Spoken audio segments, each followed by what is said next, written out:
Can't help myself. Okay, let's get back to it.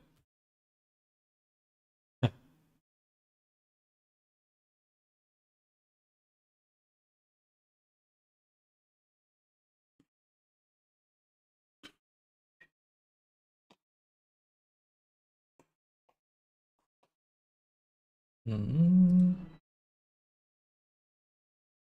Oh,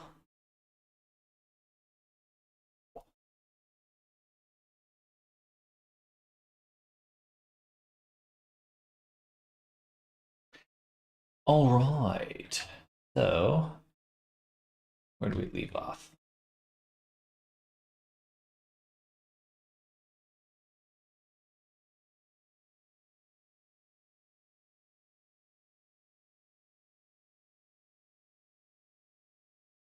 I have my list.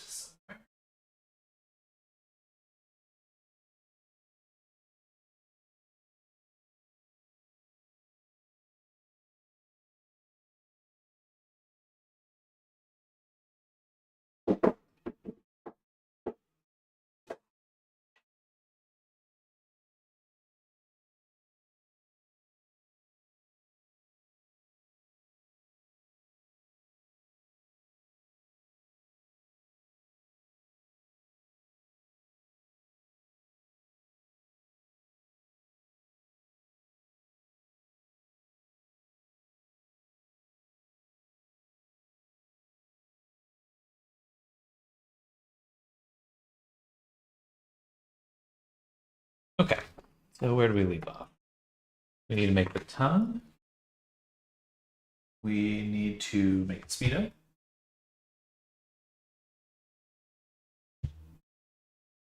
And the hair. Also, these band-aids that are body.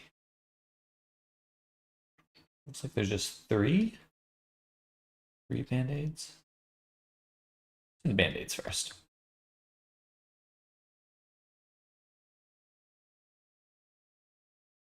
We'll make a new layer for those.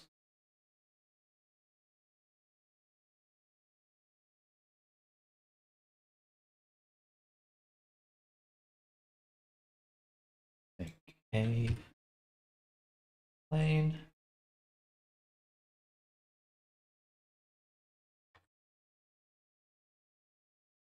Probably right around there. And then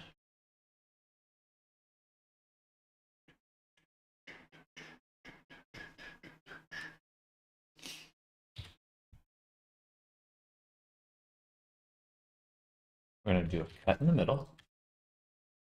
Add a mirror. Add a subdivision.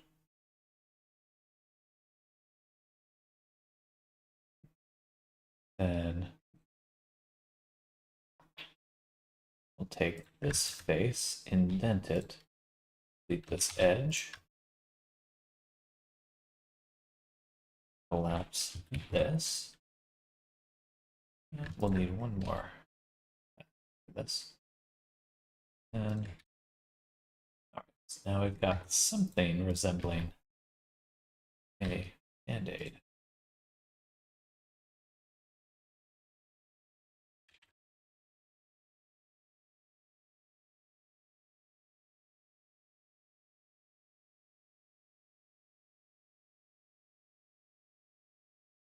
We can bridge, out, merge.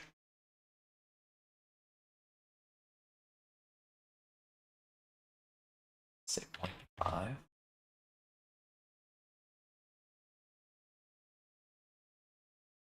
And 0.5. All right, that looks pretty close to the band-aid we're seeing. An image. Make this a little bit square, and it's a little bit farther out. Right about there. Okay.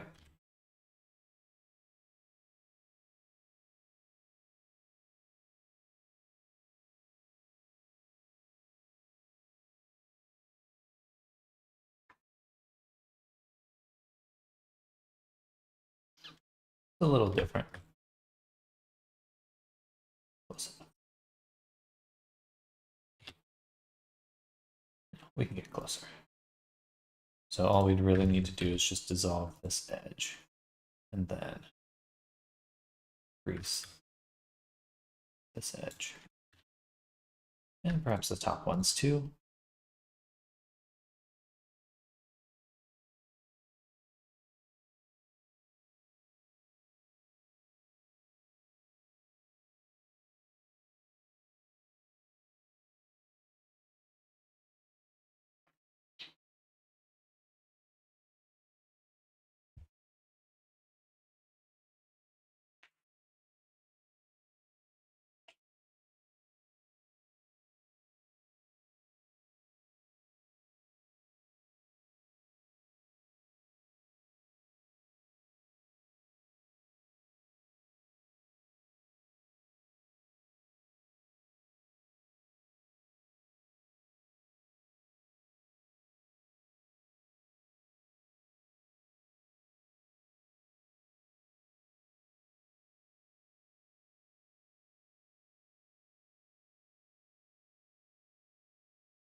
All right.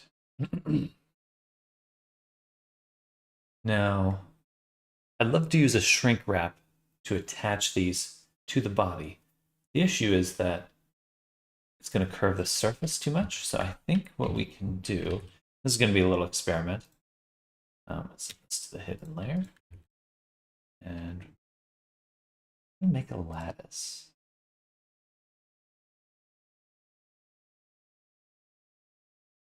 It's extremely laggy. Okay, something right about there. I believe on the W, we'll just say 0.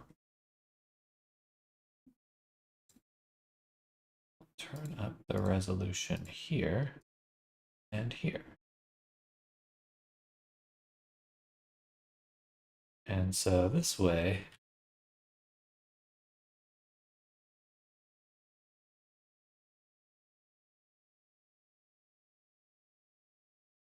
we can, oops, lattice. Why is it so small every time?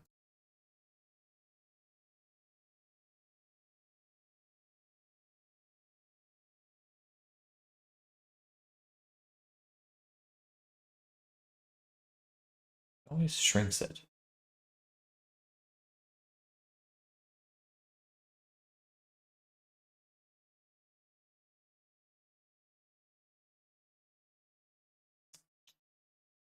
Well, time to figure this out because I'm going to invest some time learning this. Blender, lattice, shrinks, object.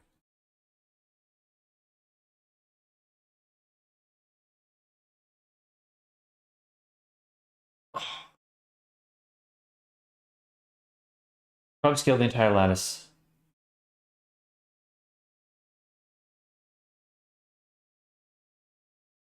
Don't apply scale. Okay, that was my mistake.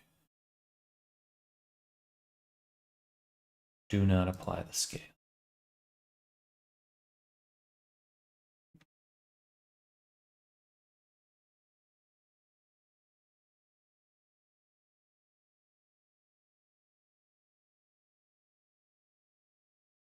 Hello, Nammers, welcome.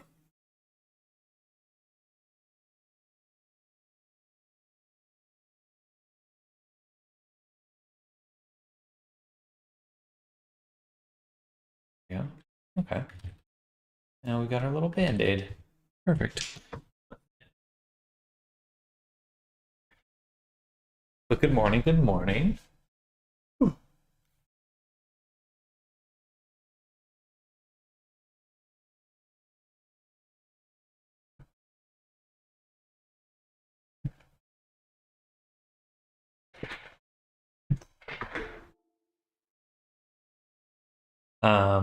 Okay, so we'll call this Band-Aid 01, and this will be Band-Aid lattice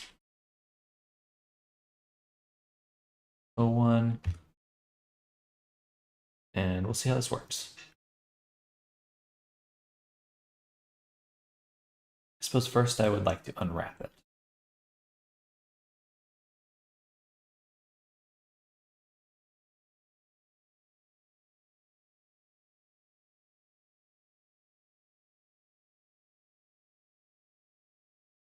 And that's pretty much it.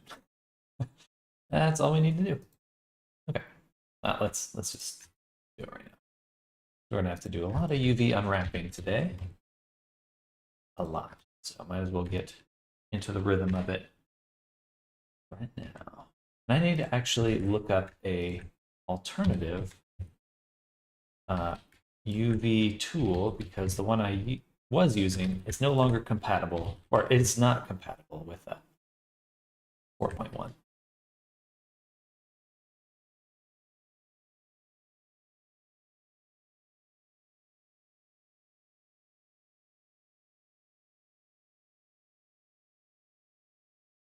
Oh no, no, no, no.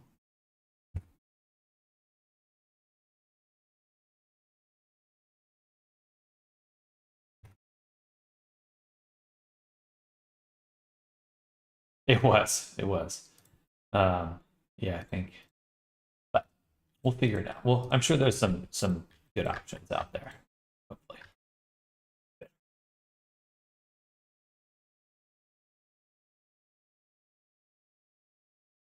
All right, we unwrapped the Band-Aid. Now we can go ahead and take this. Actually, no. Before we do that, let's make a backup.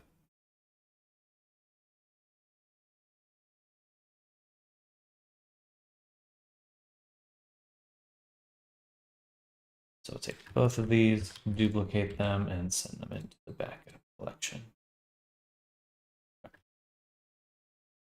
Awesome. So looking at the reference, they're all in the arms. We got one here and two there.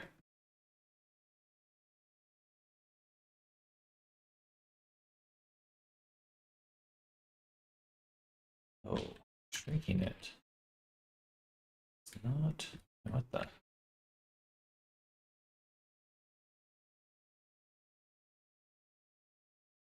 Even rotating it's kind of making it pretty deformed. It's not holding up as well as I would have liked. Let's try adding a... Oh no, I don't want to do that. What was that add-on Kai sent me? Let's take a look at it really quick.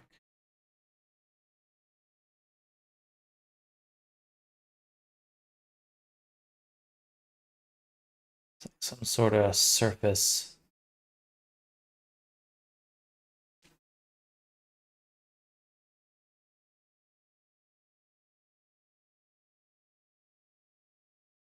Connector. Lowify.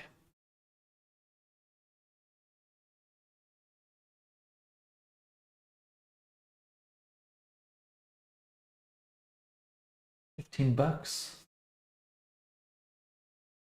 Yeah, might be worth it.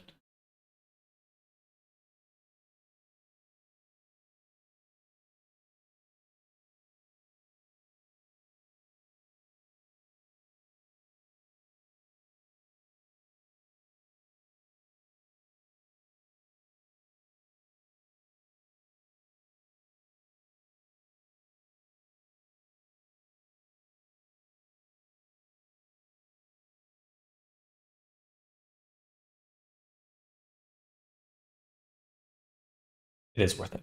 Okay. I'm gonna buy this real quick.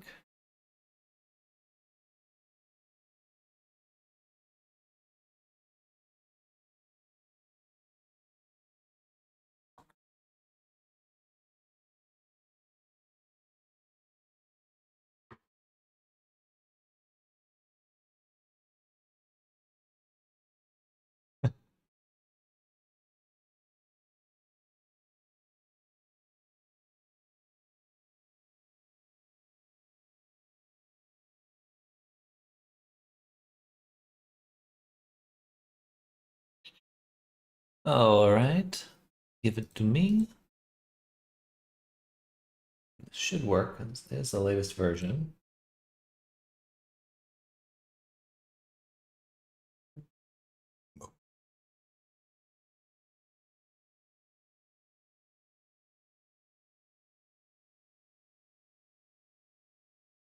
And we'll delete the lattice because the lattice sucks. That was actually way worse than I thought it was going to be. Kind of expected lattices to be a little bit more robust. Maybe I just needed to add way more vertices. Let's see. Let's just try it again. Quick. But then it's like, what's the point? Oops.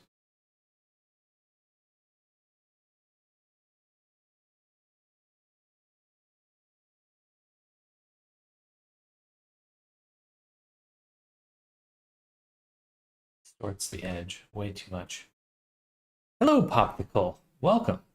I'm making this guy. And right now we're adding some band-aids. So he's got these little band-aids here. Lattices, shamatices.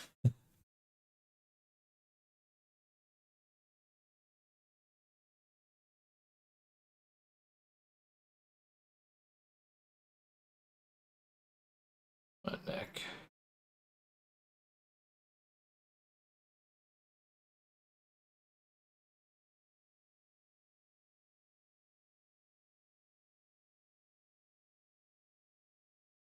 Oh, keep up. Have a nice day. Same to you, Popsicle. Hello, Arctic. Welcome. Welcome, welcome. Good morning. Yeah, we're going to give this new add-on a try called Flowify. Peace out. And add-ons should be the right spot.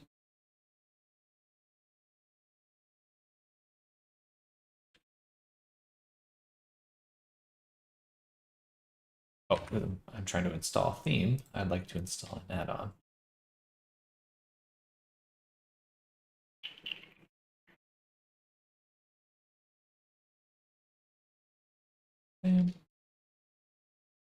All right.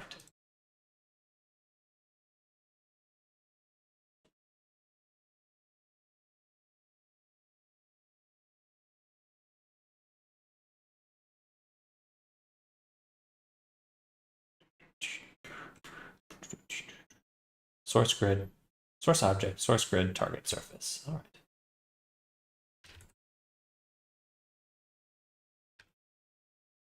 So I'll make a band-aid. We already have. Oh, all right. The lattice still exists, so we'll delete the lattice. Go here.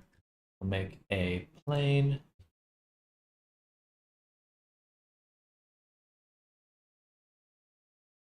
Right about there. Say something like this. And then we'll duplicate this. Add a shrink wrap.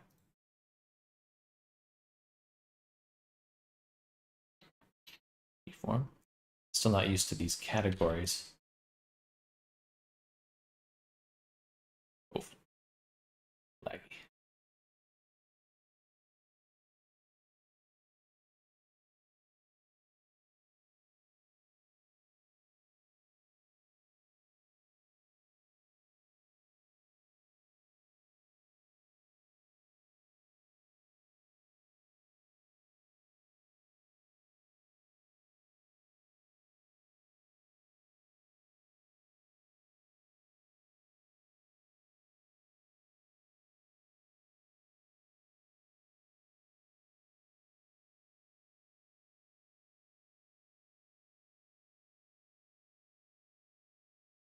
Okay. Where is Flowify? Probably in here. No. Back to the documentation. This is really cool. This is worth it. So I need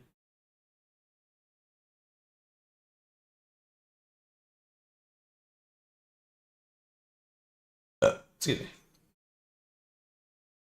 How to use.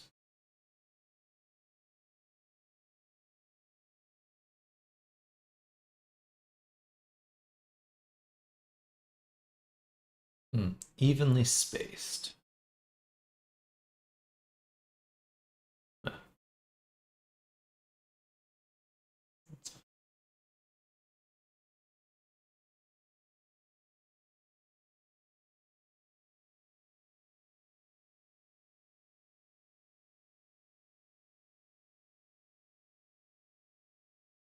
The GeoNode.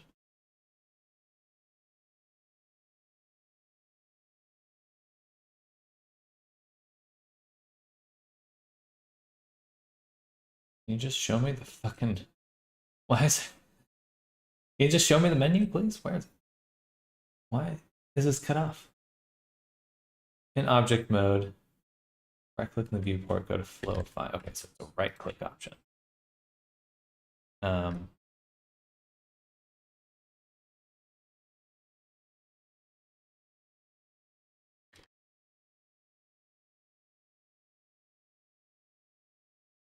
Flowify. And we select this point. We put it on this point. It's not what I expected.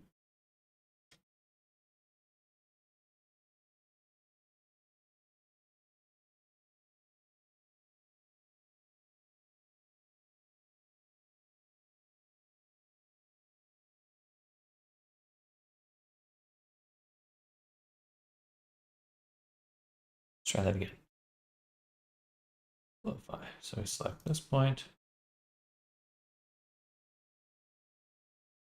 Right, that's because I selected this corner. I need to make sure I select this corner. There we go. Okay. And now, shrink wrap. Not the best.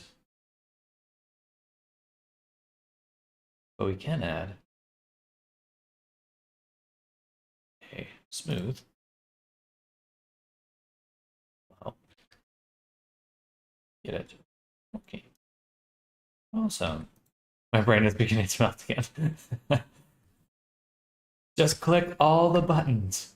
Click them all.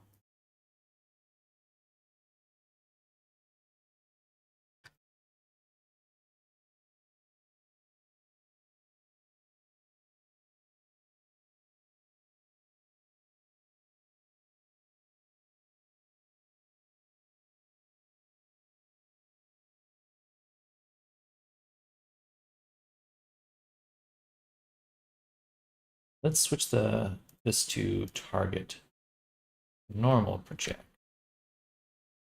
That'll work a bit better. There we go. Okay, looks pretty good. That looks pretty good. That seems pretty close there. Magic. Magic.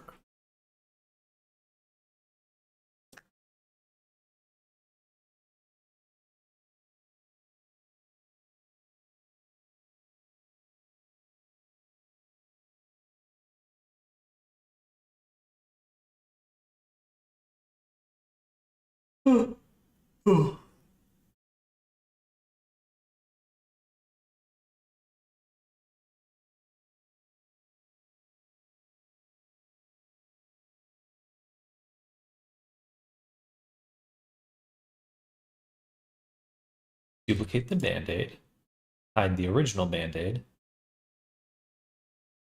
take the plane. Oh, interesting.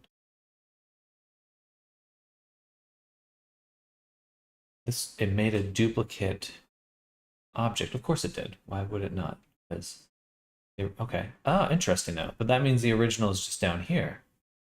So I don't need to make a duplicate. I can just have a source band-aid. Cool. Actually, that's awesome. That makes it a lot simpler. And we'll duplicate this guy, turn off the shrink wrap, go over here.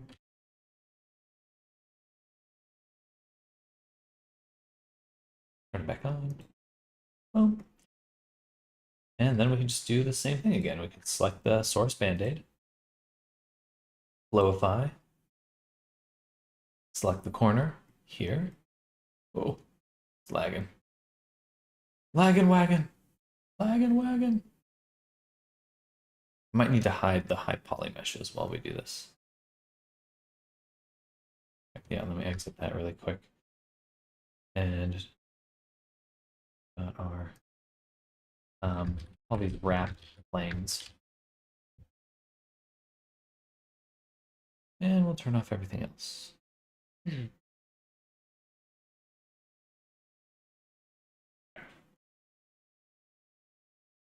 It's just to dance. All right, so right click, Flowify again, select the corner.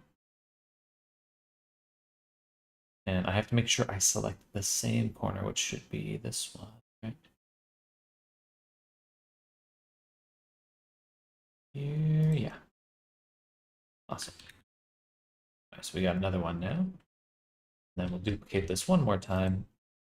Select the main band-aid one more time. Right click, Flowify, grab the corner, grab the corner. Boom. All right. Then we can bring back everything else, or at least Renoir's body, and begin to adjust things again.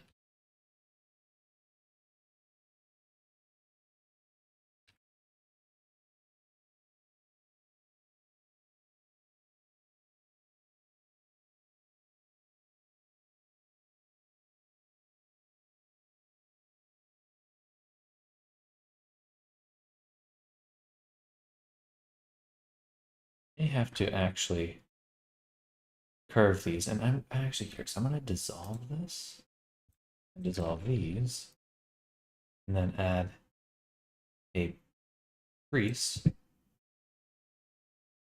2 cuts here, and a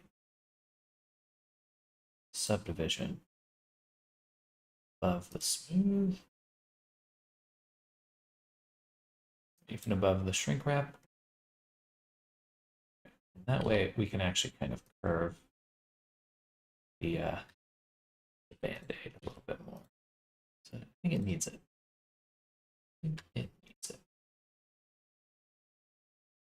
A little bit of editing. You know? And then we can just turn up the subdivision amount to smooth it.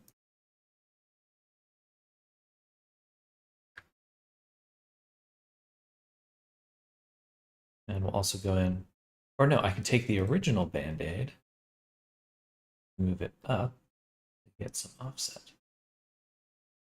on all of them.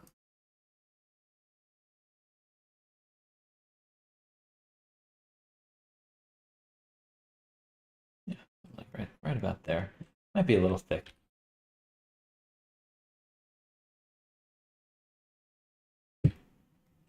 Push the top of it down. Hello, Fluttershy. Welcome. Good morning. Good morning.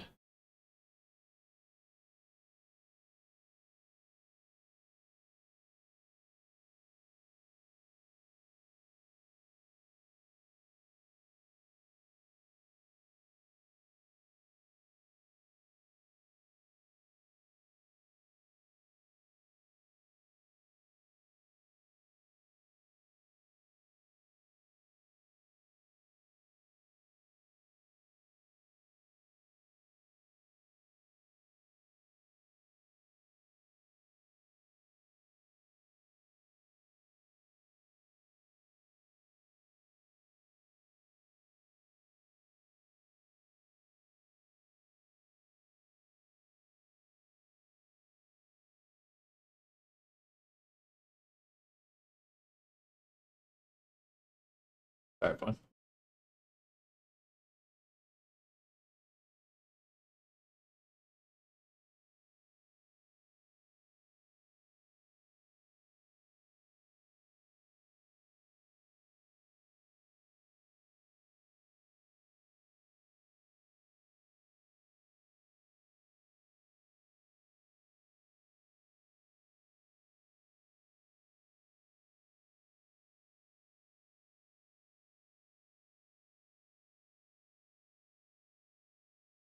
What does that mean? Where he grabs food?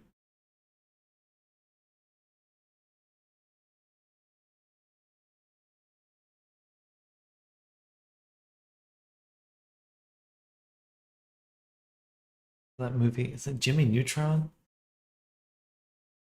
He runs up and eats the.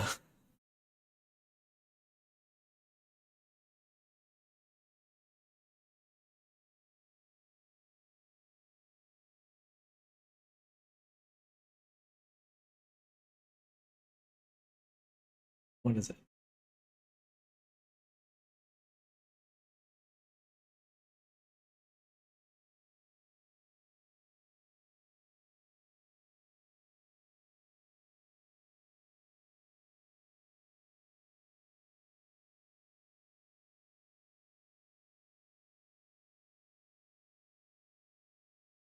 Monster House.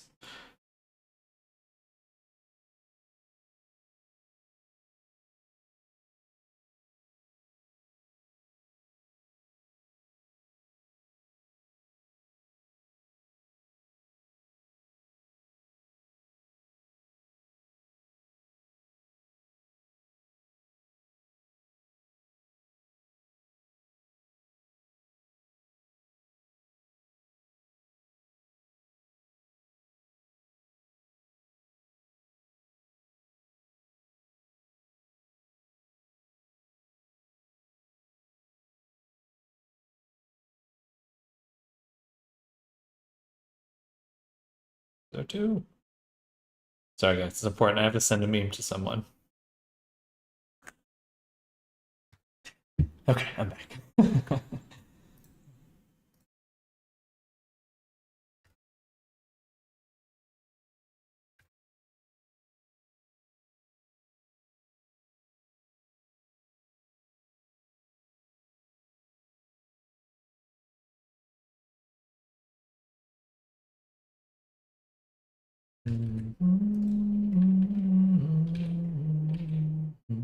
Hello, bro. Welcome.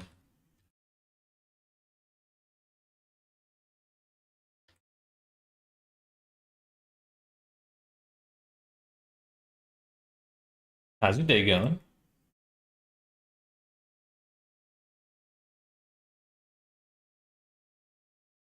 Turn off the shrink wrap really quick.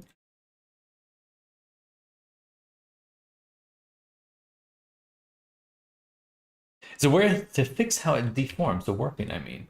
That's what I'm gonna attempt by adding the subdivision. So now I should be able to move it, kind of manipulate it a little bit better. But hello, welcome. Flowers and cigarettes, nice. But welcome, welcome.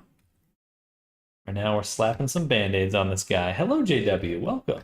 Welcome, welcome.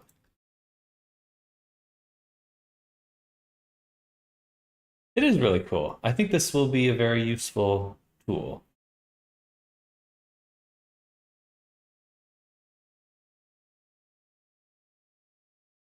Yeah, I should do the subdivision before the shrink wrap.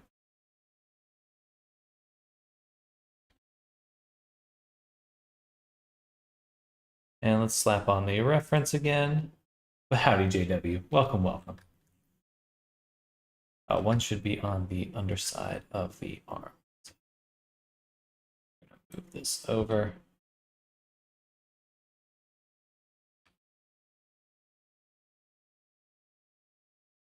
Yeah, I think as long as you have a curved surface before the shrink wrap, it should work a bit better. Hopefully.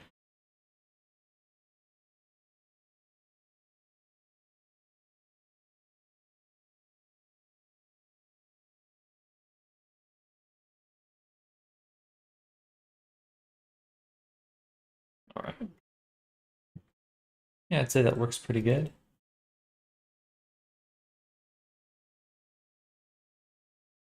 And again, dissolve all the edges, dissolve these edges, make a crease, get rid of the smooth, add a subdivision up here. Boom, boom, boom. That way I can cut this, kind of curve it.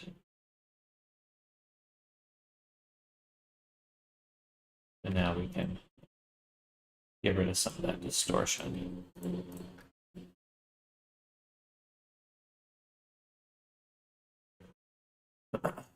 Sometimes when I'm learning modeling in Blender, I love their broadcasts open on the second monitor to watch them. I learn beautiful details while watching their broadcasts in Blender. Well, good. There's certainly a lot to learn when it comes to Blender, but it is fun. Compared to a lot of other things, it is actually fun.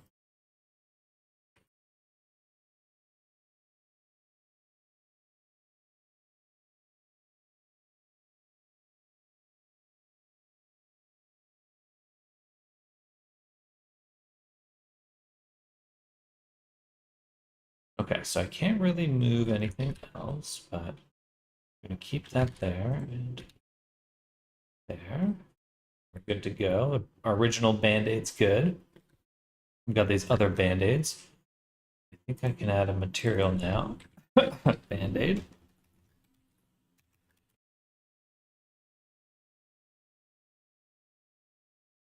And we'll make it the same color as the reference image. Cool. And it does appear on the other objects.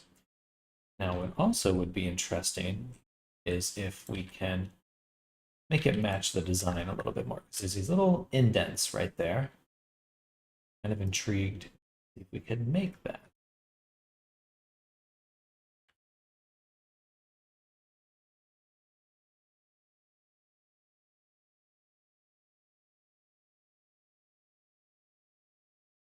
I think we could.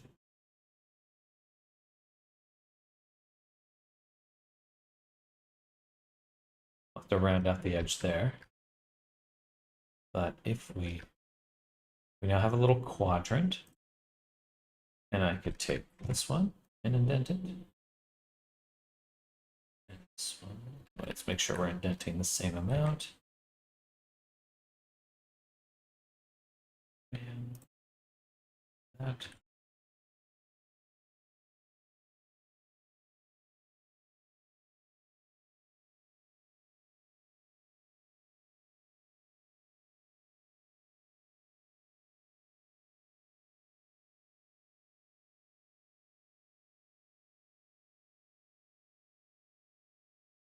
All right. So now we have all of them. We'll take each group, grow it, point 2, and go to our loop tools and just say circle.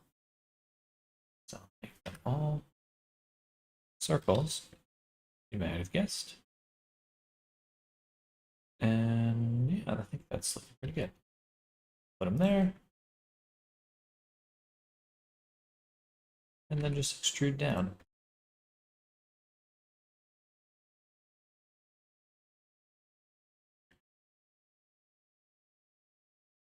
Cool. Now we've got a nice little edge there.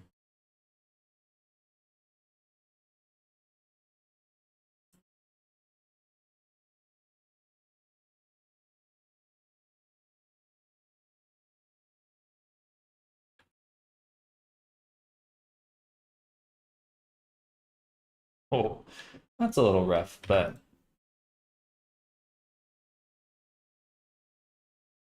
I can always add it with the texture, so I think we'll undo that. We'll undo the little divots. The normals just don't quite hold up for that, unfortunately.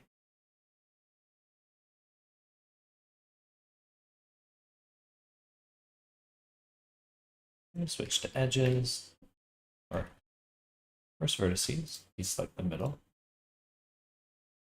then edges, deselect these, and dissolve the edges.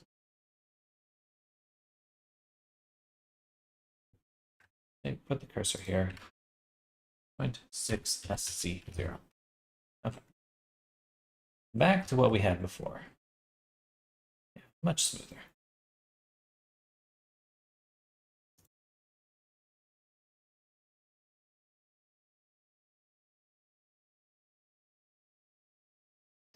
Yeah, that's fine. Because we'll get the texture from this one. We'll have a perfect bake for that one. And the other ones will just deform. Awesome.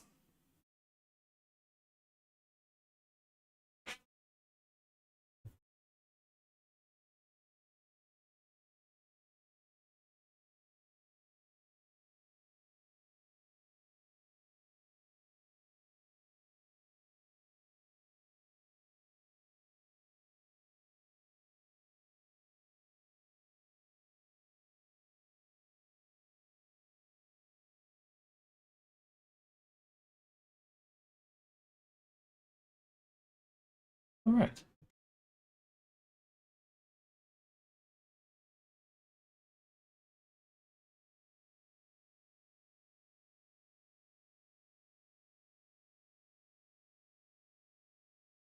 Awesome.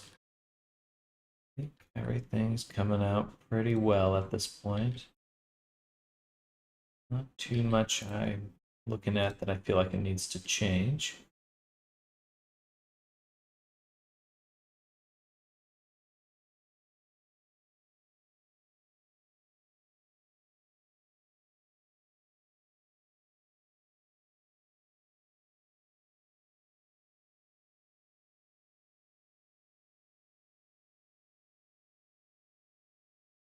Yeah, everything looks really good. But we do need to make another thing. So, did the band-aids. Now we need to make the tongue.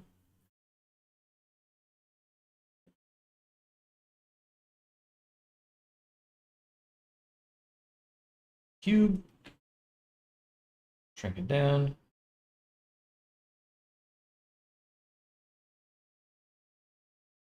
I need to adjust the mouth a little bit. And we'll just make the tongue. Look how dense there it is compared to everything else. All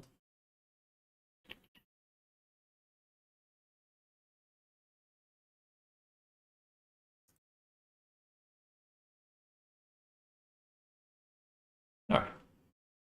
Add a subdivision.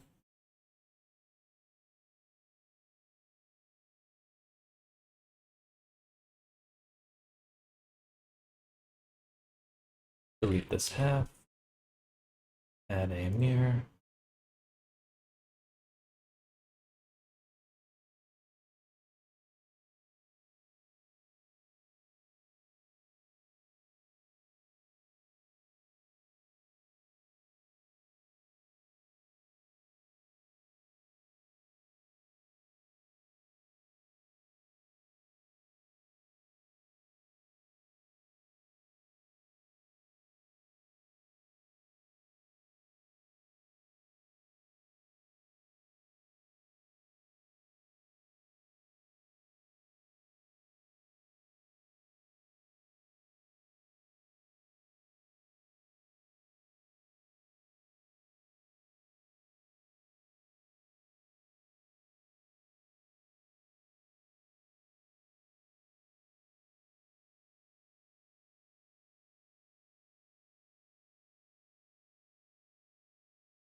All right. Will this have enough resolution to the shape we want? I think so.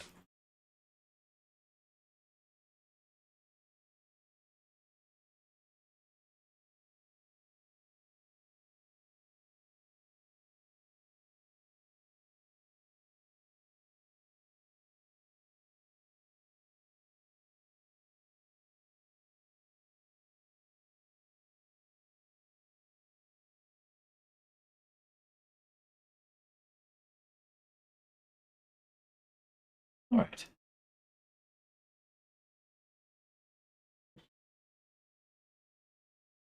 Load, please.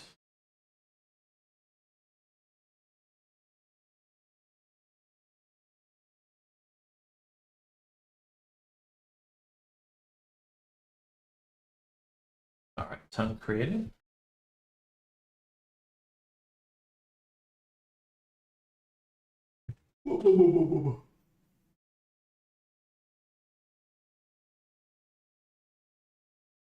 Now,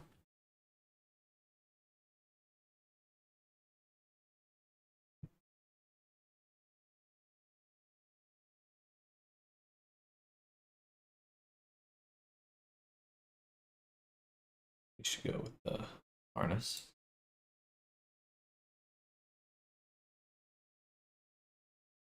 We'll make the speedo.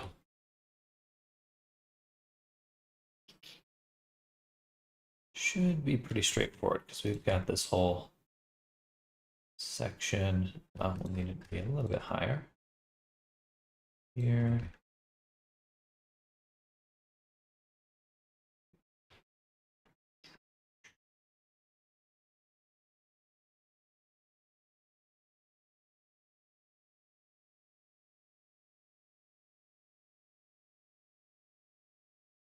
Okay, I wish you could fill a selection. That would be very handy. But we'll have to live with this.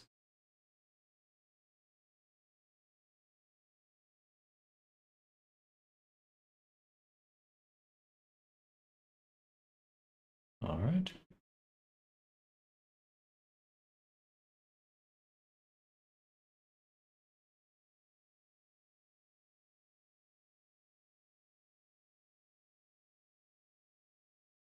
Okay. So this will be the speedo. Turn on the reference image for clothing again. But we'll need. Oh, sorry. Oh no, may have written wrong. My English is not very good. You're fine, Flutter. Sorry, I missed that message earlier. I understood what you were saying.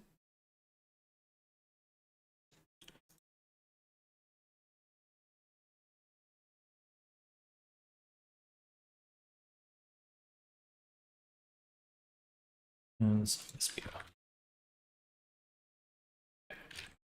All right, first things first, we're just going to sculpt it. I'm going to use, make sure symmetry's on, smooth things out, or move things.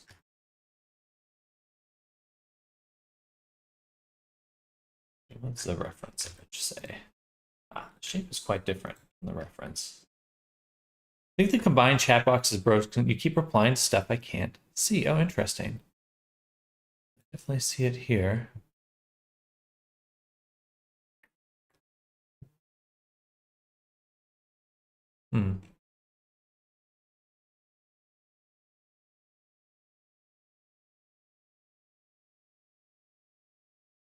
It was, that message was a while ago, so it may have already just disappeared at that point.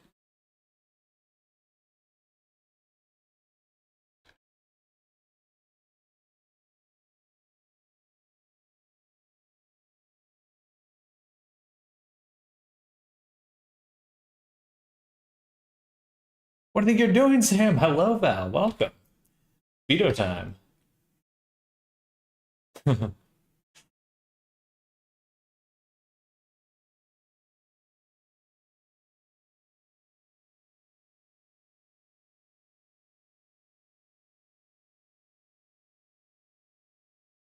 But welcome, welcome. How's your day going? Oh, hey, a subscription, Val. Thank you. You're too kind. Thank you for the subscription. Welcome to the stream. Hope you're having a good day.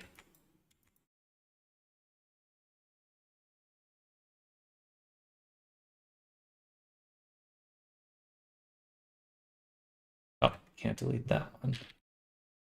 Shrink it. Doing all right? I'm doing quite well. Doing quite well. Hungry, but I'm trying to resist. Trying to resist the hunger.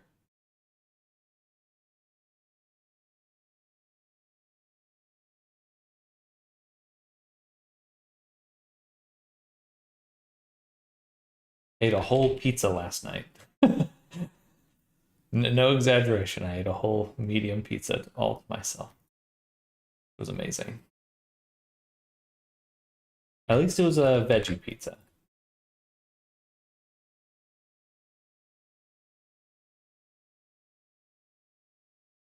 I definitely going through my carb limit there. But yeah, what about you? What have you been up to?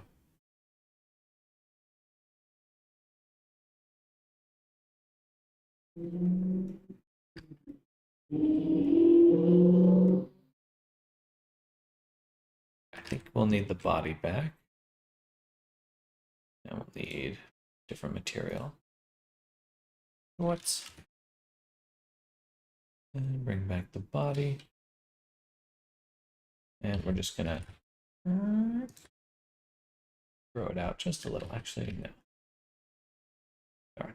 Actually, not quite as form. Oh, that's because it's the low res version. Okay, that's fine.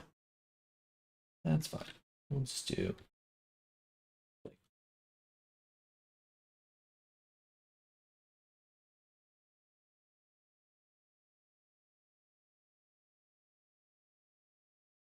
There we go. Pretty busy with Rain Dance Immersive and upcoming PJKT Fest. That's super exciting. Feel that my defense dominoes shouldn't make them $7. Blade, curse you, dominoes. Well, I'm excited. What kind of project are you working on for the Rain Dance? The Rain Dance.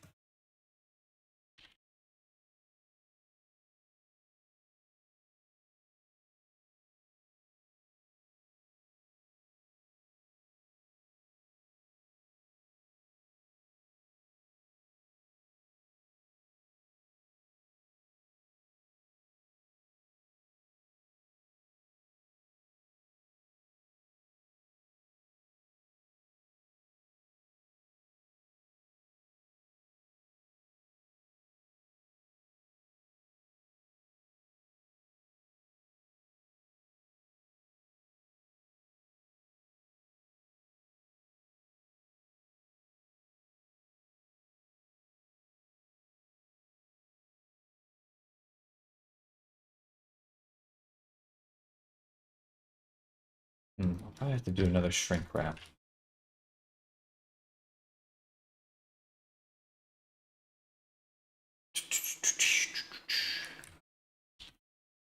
Performing as a main character for the VR Dance Academy's performance of The Puppeteer's Tale. I'm not dancing, just acting. Done 2 shows already, 3 more this weekend. That's super exciting. Awesome. And are these just for like anyone, or how would you attend? And where can we watch it? I would love to check it out.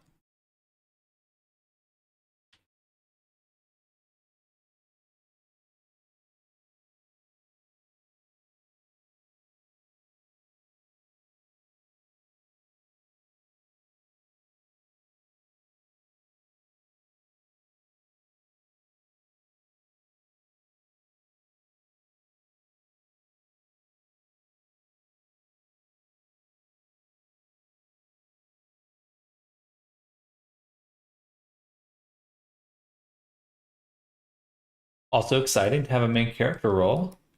Congrats.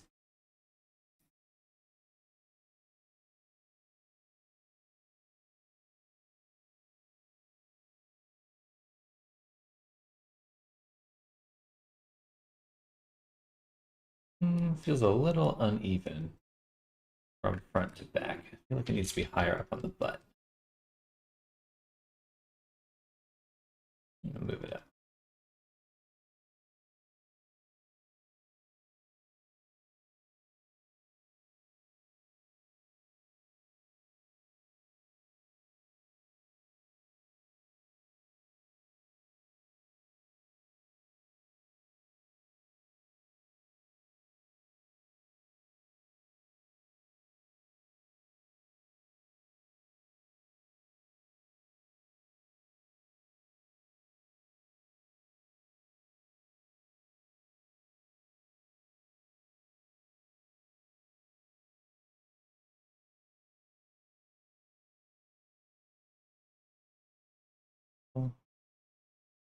Bridge that a little.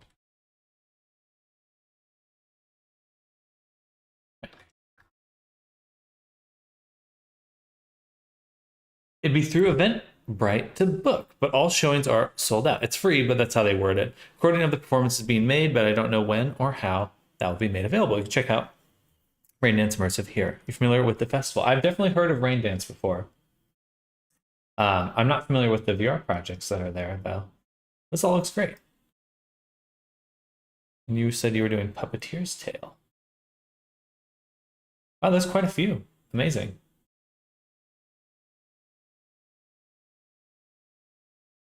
I feel like I want to be able to know about these things more often. Laser Dance, that one's surprising. I did see this one on Twitter, Liminal. It's super cool. Huh. It's a tilt brush one. Super cool.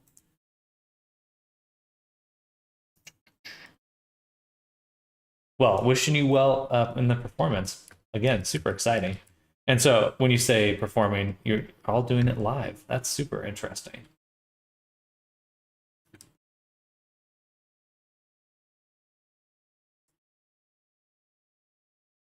Super interesting. And I think I've got to apply the multi-res and give it a shrink wrap. Yes.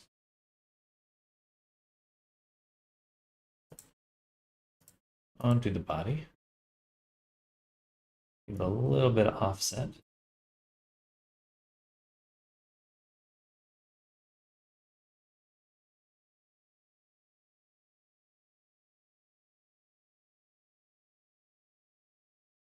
Kind of destroys the quality of it. Back. Oh no, I had applied the multi-res at the lowest possible setting, which of course would make it look bad. Bam. And then deform again. Grab. Boom. Right there.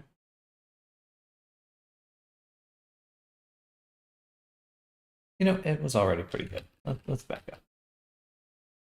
Could be a little bit closer, but not terribly worried. Let's use the inflate to do that.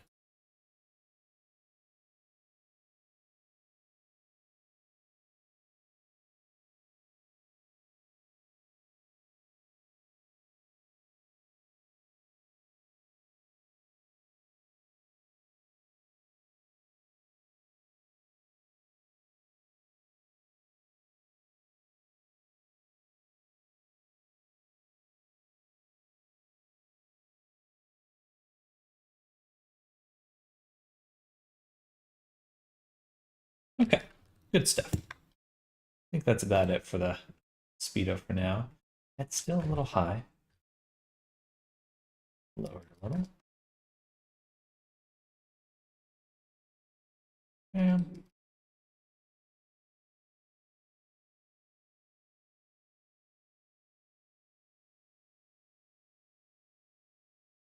okay. Good stuff. Oh, dang it. Back up a little bit more. Want the multi-res.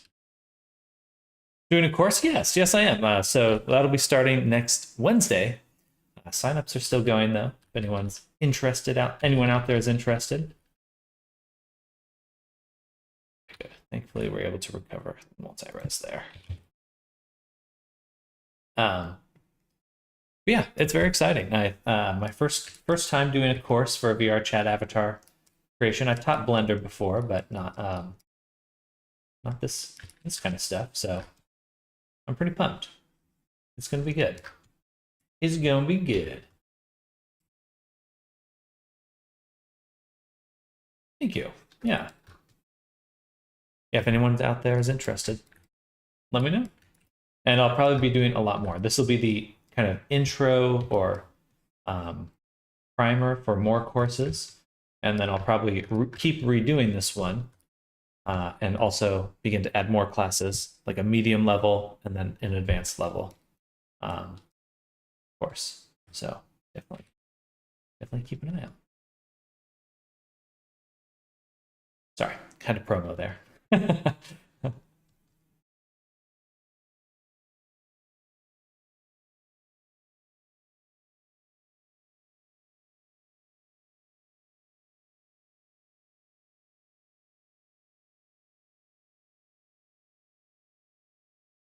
right, that's good. We'll put that right there. And now I want to add a solidify.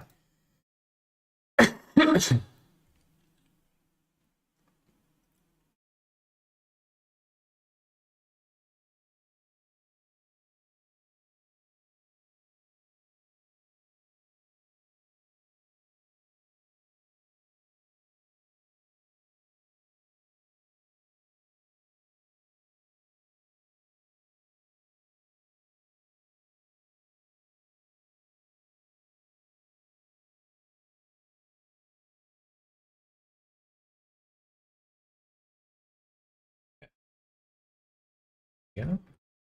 And then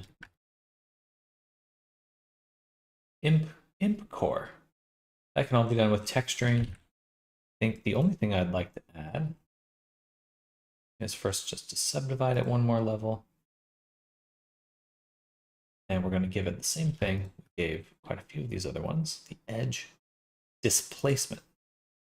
So yeah, let's copy this to selected. Boom. Now it's on here. And we need to select the boundary loop. Create an edge group. Assign it. And probably just turn up the subdivision level.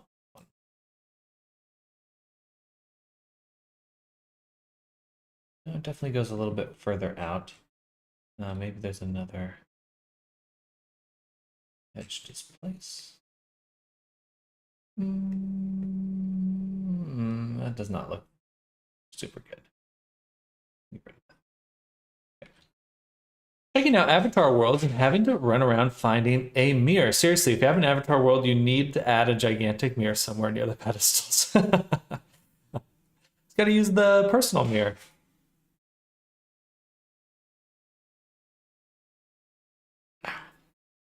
My hand. Okay, I think that's good. Maybe a little bit better on the back. A little more like that.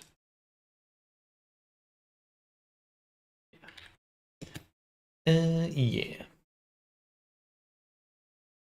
Apply the base. Save. Make a new collection. Speedo. Drop that in there. Bam. Turn on everything else now. Oops.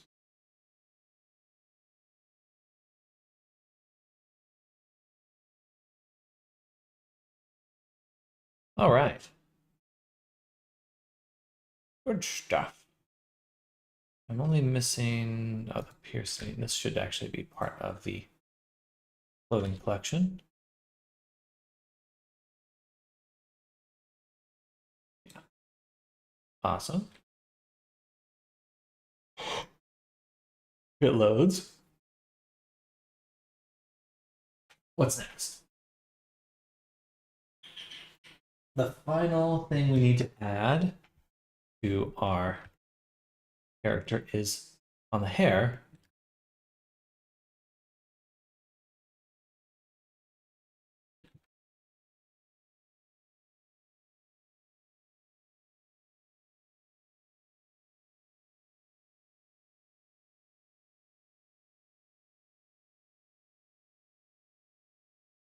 He's got a sideburn right here.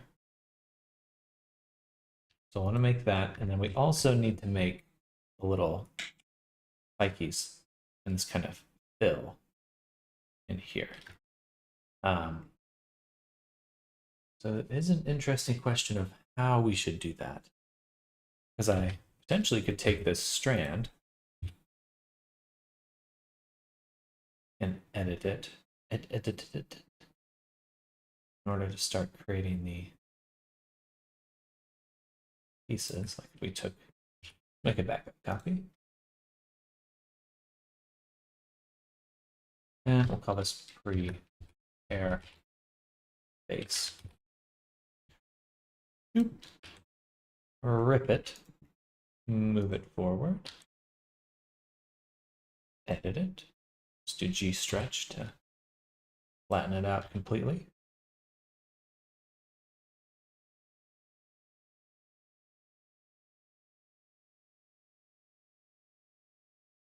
Wow, messy. Messy, messy. Hello, Moonbro. Welcome.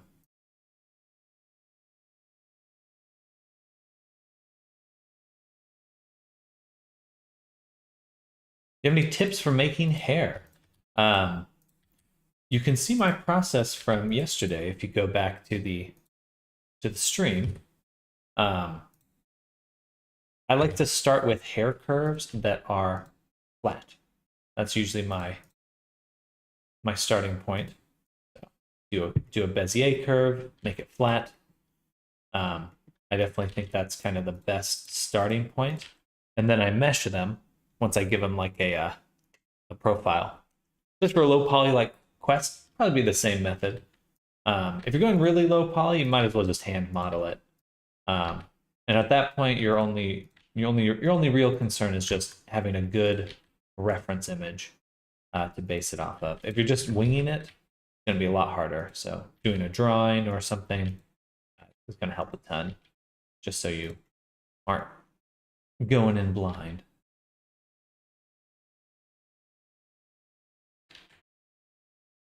Ooh, why is that lagging so much? Okay.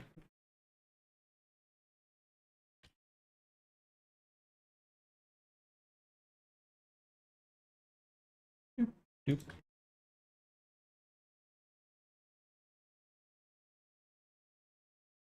Also, if you're interested, I am doing a course on how to make avatars, so definitely check it out. I think I got pasted just above. I'll post it again right here. Or no, that was only on YouTube, so I'll post it there. Model's looking good so far. Thank you. Yeah, we're in the midst of the high poly. We're just about to finish the hair. Then we'll be moving on to getting it ready for baking.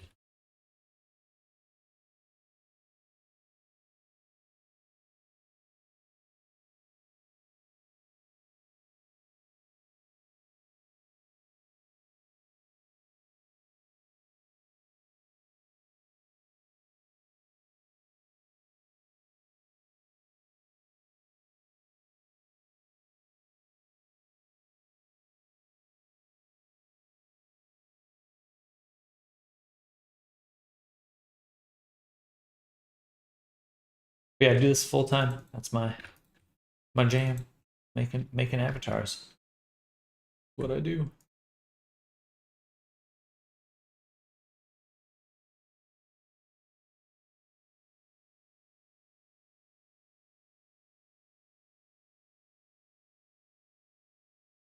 Excuse me.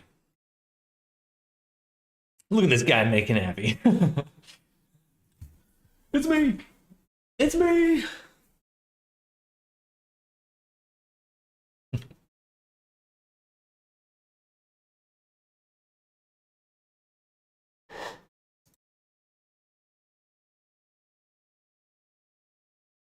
Sorry to be yawning, y'all.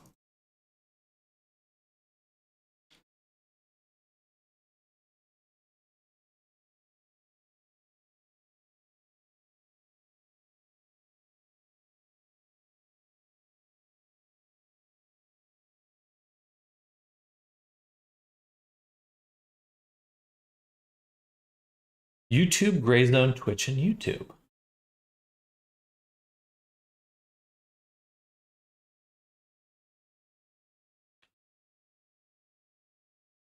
Gray Zone.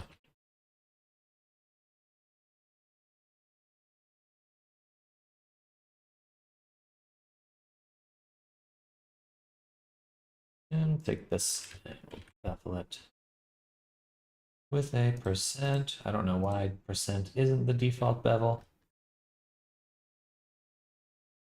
The only one that actually does anything.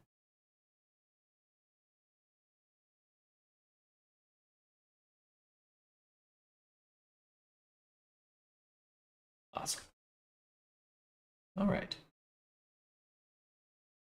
So for the hair here, your hair, we're just gonna bevel it.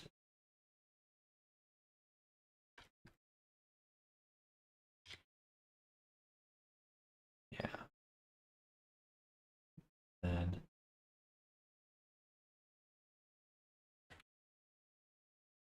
just close it up.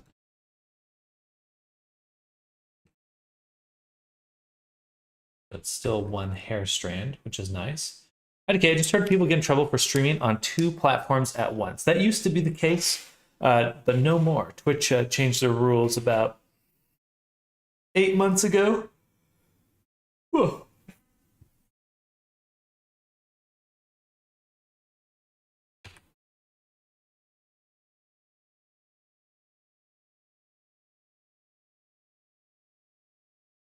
Okay, so for all our hair, let's turn off everything else.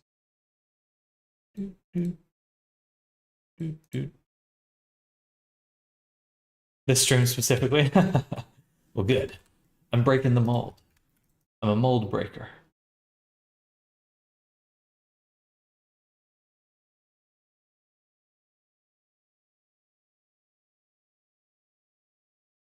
Yeah, I think Twitch is kind of they're not growing as fast as they once were. So they're starting to have to adapt, which is good because that will generate some better policies. I mean, hopefully. We would like to think. We would like to think.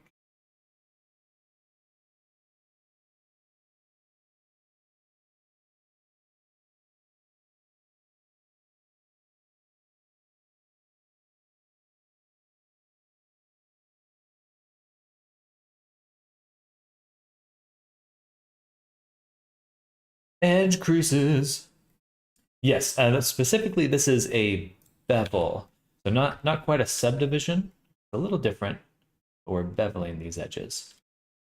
I want to get some things to be a little bit sharper. Things won't be as sharp as this, though. Oh, I should have set this to weight, actually. Selected. There we go.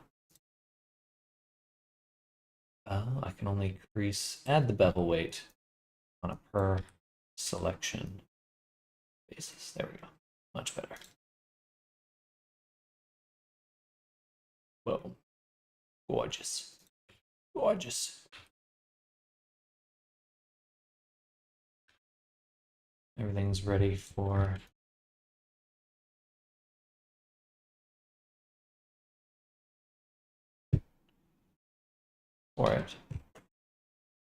This will bake a lot nicer. It's going to look a lot better.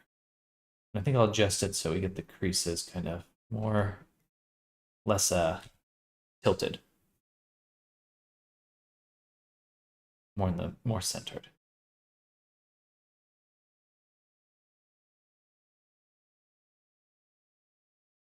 What's the most you made on commission? Don't mind me asking if it's not a bother. I charge about $1,000 for a from scratch commission, which is generally what I'm making here.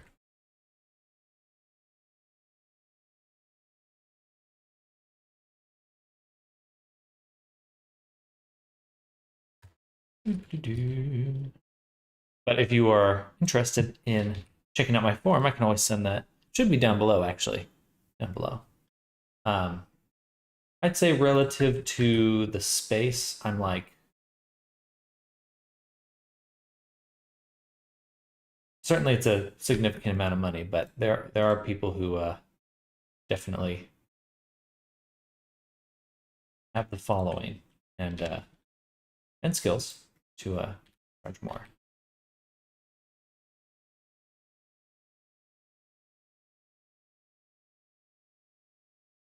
Actually, the live 2D avatar creators, they make a lot. They make a very significant amount of money. Significant. And we'll put this over here.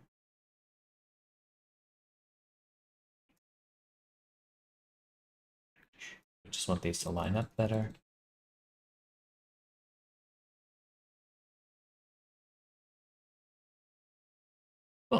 All right, nice, gorgeous. Um,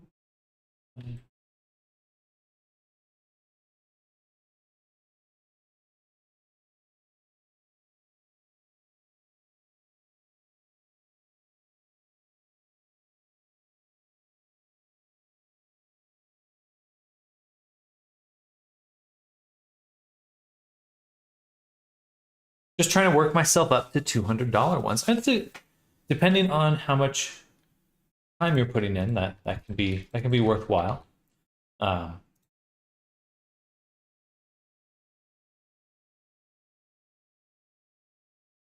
I would say that um,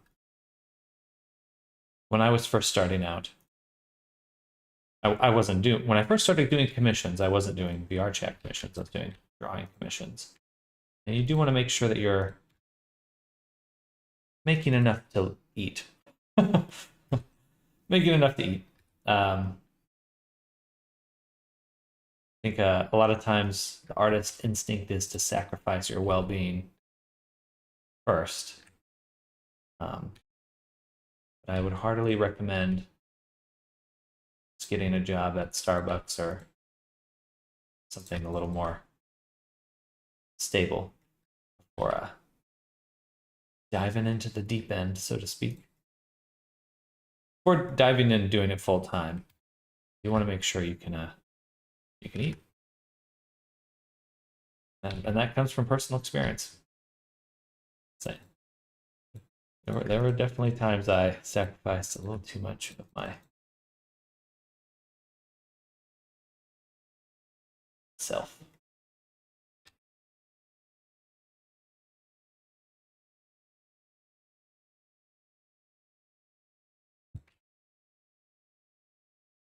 Just be healthy, safe. Don't let people take advantage of you.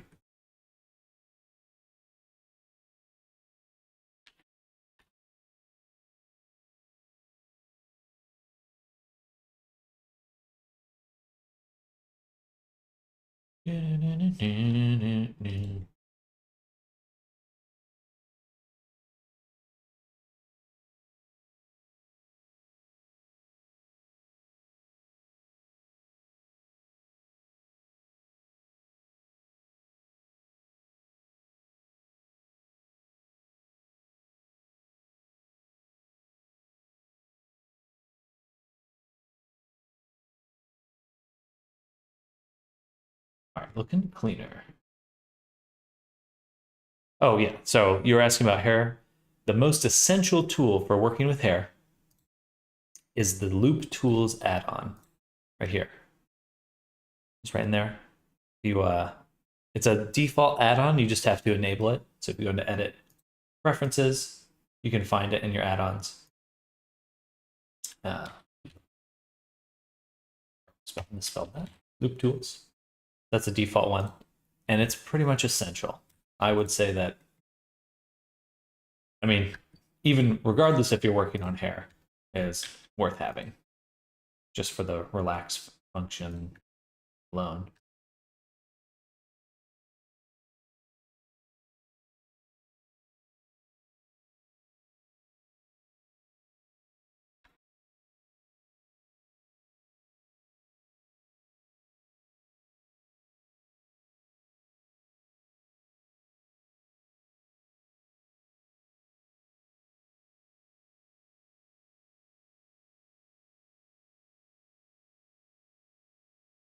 All right, what does it do exactly? Don't mind me asking. I know it helps with hair, as you said. So it's kind of exactly as it sounds here, at least one of these functions. So there's a few of them, and I would just get like a mesh to play around with, but it's just going to relax the spacing. So you see how it's kind of jagged here? If I just spam relax, it's going to try to smooth out that curve between them. So that way I can do kind of these aggressive edits where I'm just like kind of breaking the flow here and not worry about having to make it match exactly, because I know I can just relax everything back into place.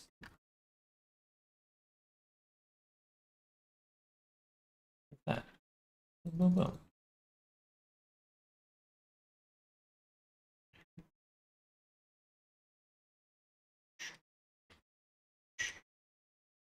And we're going to take the back here, shrink it a little. So I can get this strand here.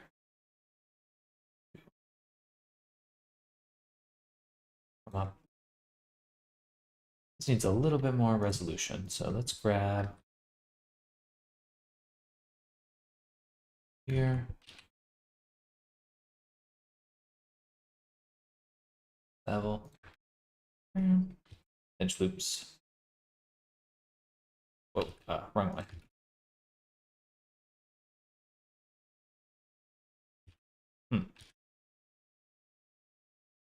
Oh, it's because I have a. Why is it happening? Why is it doing that? Shouldn't be quite so strong.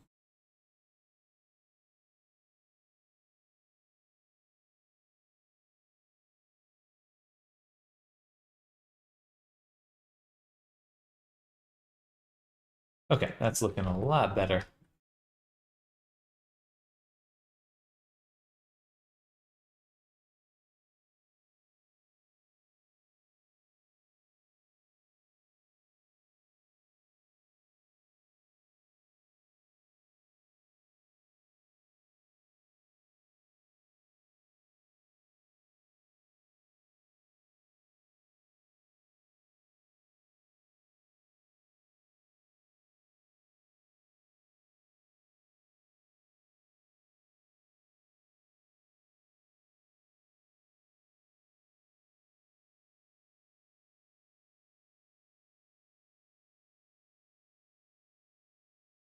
Cool.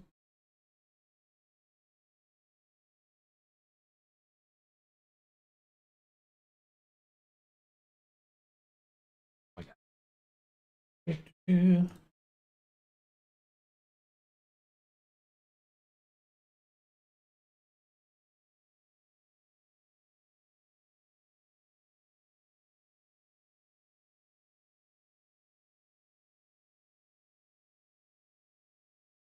And back to smooth.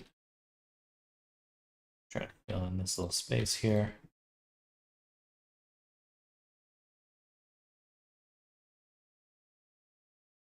All right, good stuff.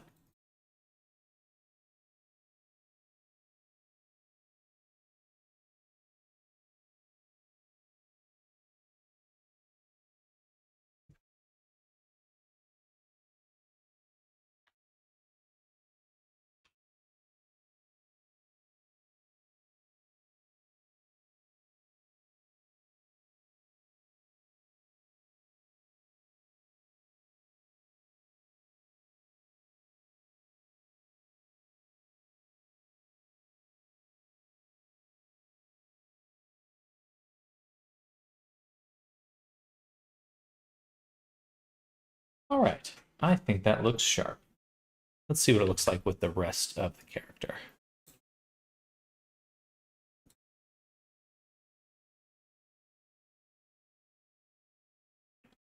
Loading.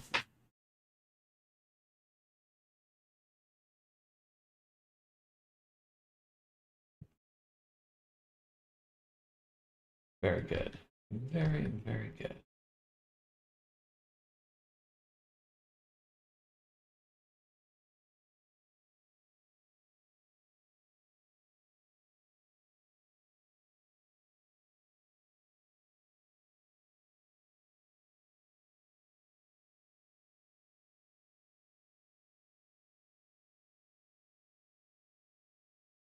What? 33 million triangles. Obviously, VR chat ready.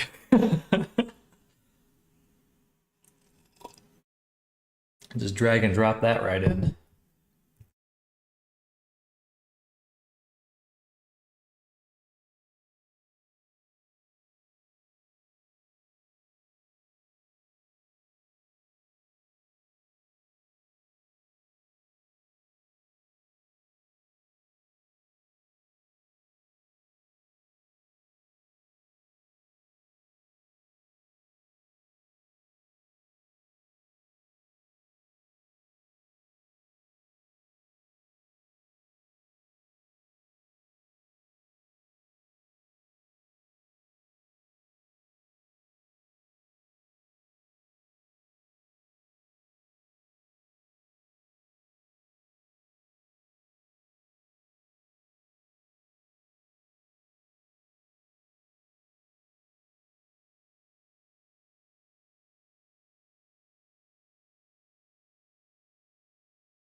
can smell the headset burning.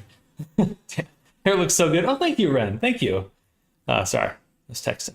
Yeah, I think it's coming out really well. We got the bevel on there, so we're gonna bake it, and I should be able to retain the normals for this edge information, and then we can start adding color. But it is time to begin the low poly creation. Low poly versions. Low poly. Okay. What's going to be the best way to do this?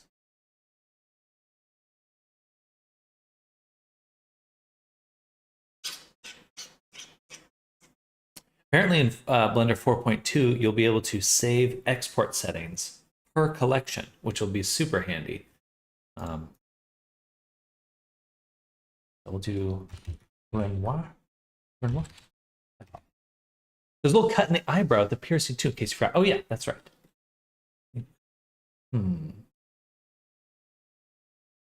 Yeah, we'll just bake it. We'll do it now. We'll do it live. Yeah, we can do it. We can push the mirror up front, apply that, and just rip it here. That reference. Get that ref. And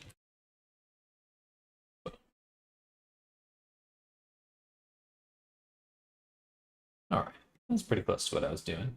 It just has a little bit more inwards. It's not right on the peak of the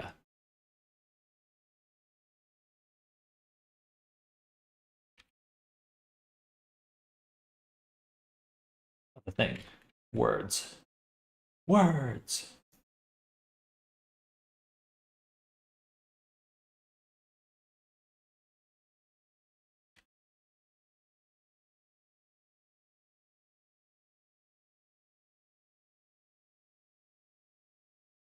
Let's say right about there. And we can adjust the position of the piercing to match it. Match it to.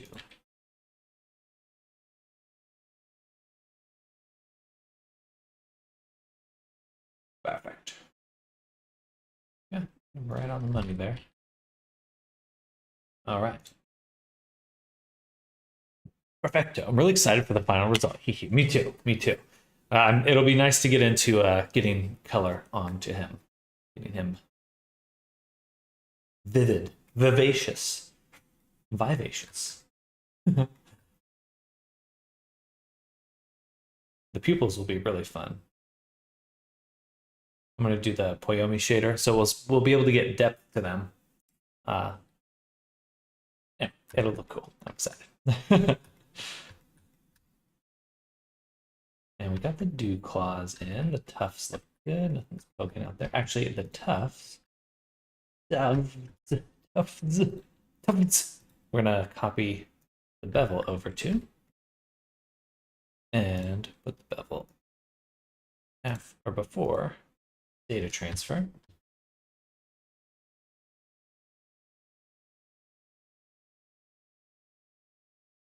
Select all the edges.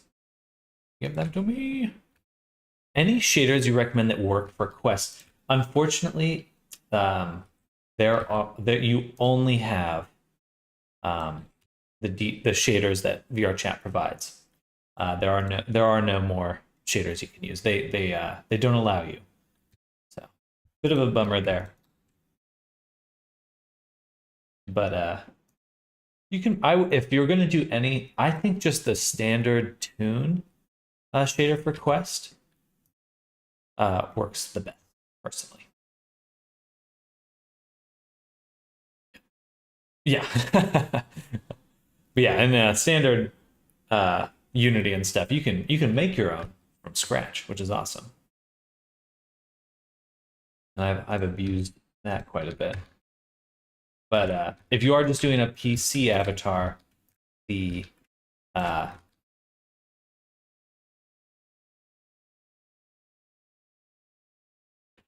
Poyomi shader is what I'd recommend. Even though I see plenty of games on Quest have a cell shaded style. Very true. They have the Toon shaded one. Oh, it's pretty close. It's like almost there, and that's the one I'd recommend. I think that the lighting on all the, like, if you get shadows on your character in Quest, it usually just looks bad. I would just go with a flat shading and kind of paint in shadows. Made some improvements to standard light, which I used to get parity between the PC and Quest versions of my Alex Appy for the default list. Okay, okay. Some characters are definitely better suited for that parity level. I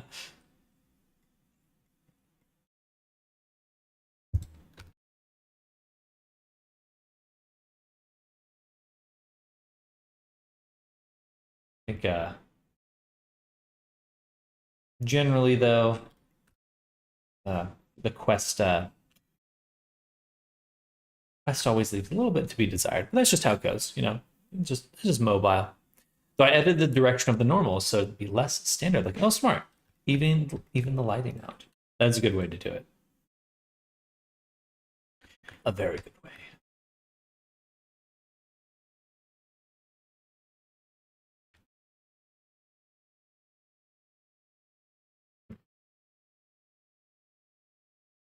That was a little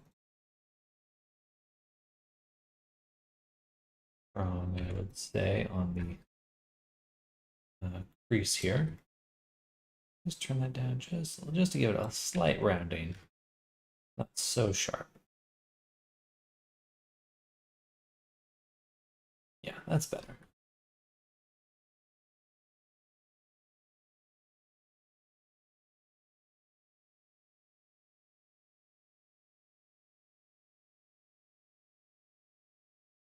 Yeah, that looks nicer. Okay. It's time. So we have our high poly collection. We're going to take every single collection here and put it in there. And then one at a time, we're going to be pulling out objects and making the low poly version of them. We'll do it one collection at a time. Start with the body. Or Renoir's body. Renoir. Renoir. We'll bump up that level viewport to 3.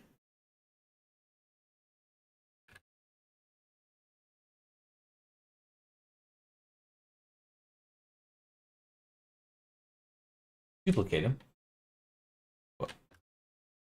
And send this duplicate to the low poly, which we'll actually just name, should be just body. I have to change that naming later. And we need to get rid of the multi-res on it. There should be a loop of 16 here. Looks right. Oh, that's the right on the thumb. 16. Yeah. Okay. My mind couldn't quite comprehend how baking worked, but I looked it up yesterday. It makes more sense. Yeah, it's just like saving. You're just like going, I want those details for later. Let me keep the delicious details. And for the low poly one here, we'll want to go in and slice him.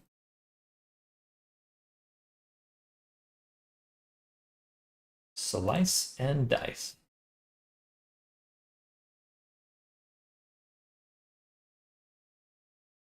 Take this side, delete it, and add a mirror back. We just have to make sure to turn on the mirror U. That's the most important part. The guy in the curl even used a bread model. That's charming.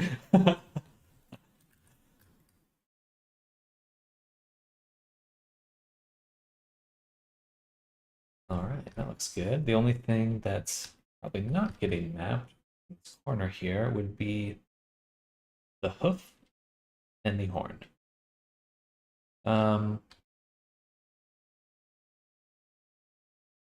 Yeah, we'll just do the UVs as we go, so I'm not doing them all in one big glut. Otherwise, I might burn out. So do seam here. And up here. Can't wait. It's almost Friday, the Ferality, and that looks possible. Well, thank you. Hello, welcome. Welcome, Sky.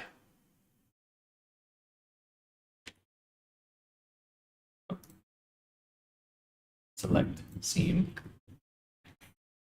You, pin, and string. Easy. Easy.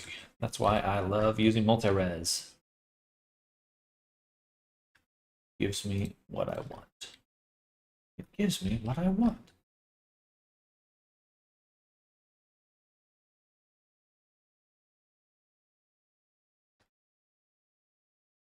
Thanks, just woke up.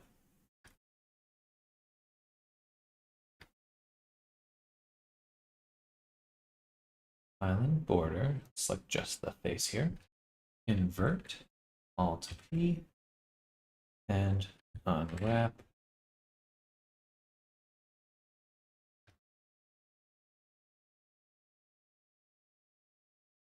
Right, I need to look into getting a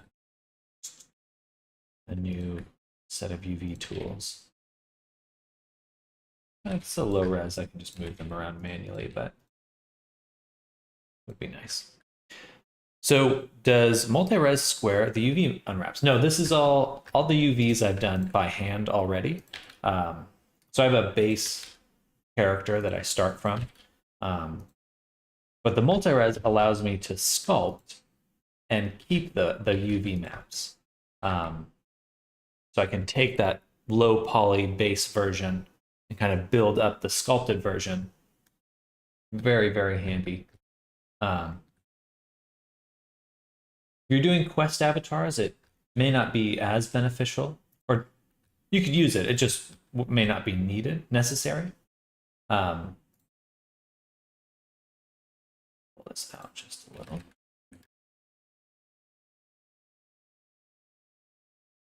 And we just want to make sure these are all perpendicular.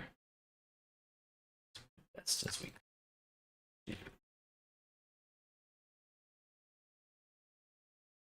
But I really, for the going for a full PC avatar, I definitely prefer that workflow because I can rig, unwrap, and kind of do a lot of preparatory work that if I had saved it for after I did the sculpting, like just a standard retopology workflow, there's just a lot more work that way. Multi-res can save you a lot of time.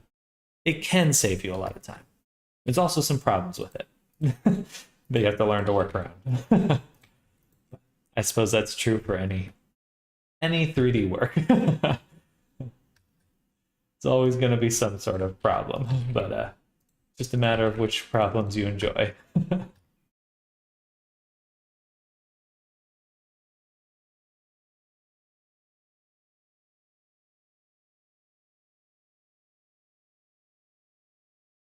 And right here, I'm straightening out the edges. It's like you want squares, basically, for UV maps. Or I want squares for my UV maps. We're actually going to put the UV texture back on him for all our low poly. How did you make the UV unwrap like a square? Part of it is just knowing where to put the cuts. And then the other part is you can pin, those are the red points there. You can pin points and then flatten them.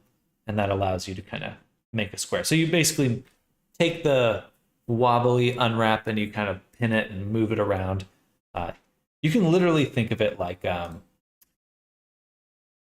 skinning, which is, or like almost taxidermy. Like if you wanted to turn a deer into moccasins, it's pretty similar.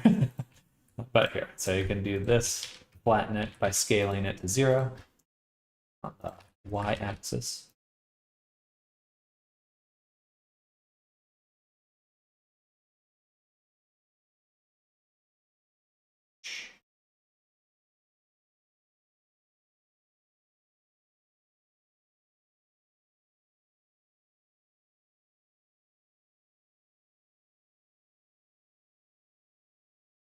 Sadly, had to go now. Do some preparations for the convention stream. Set up one.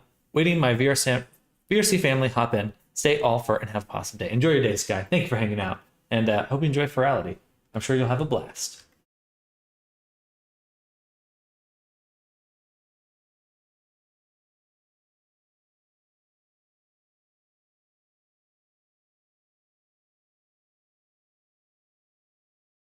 A lot more space in UV maps. I do prefer it. Some people are pretty allergic to working this way, but I can't seem to work any other way. So.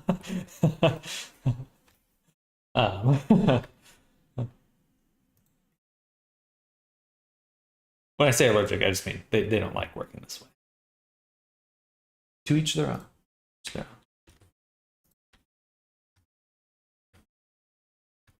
Getting a lot of stretching on the nose.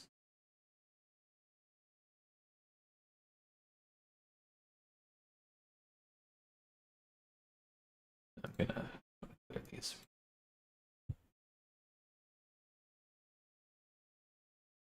So I think I'll do is put my cursor here, take this point, and scale it down. Okay. Better. But yeah, one of the main reasons I flatten it is you can see how this middle line literally lines up on the face. And then I find that very useful because images are grids. Best to align your UVs with a grid.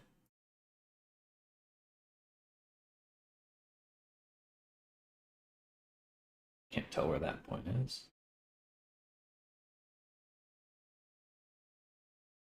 I miss my distribute function though.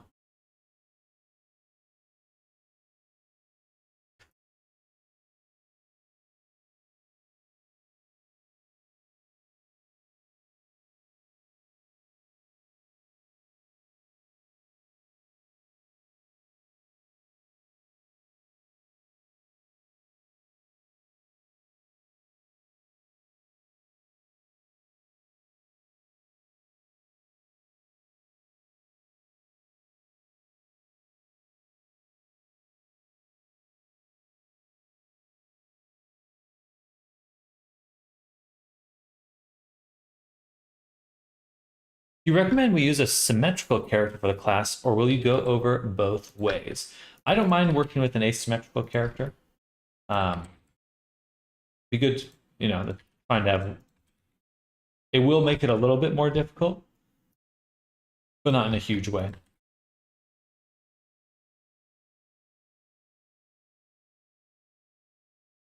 Huge.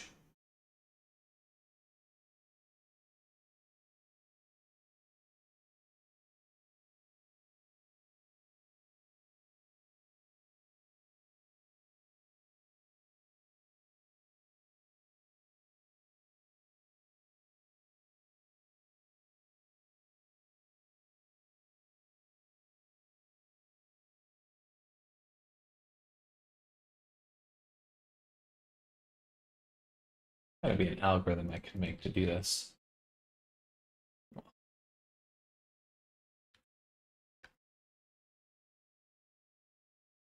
Give me math.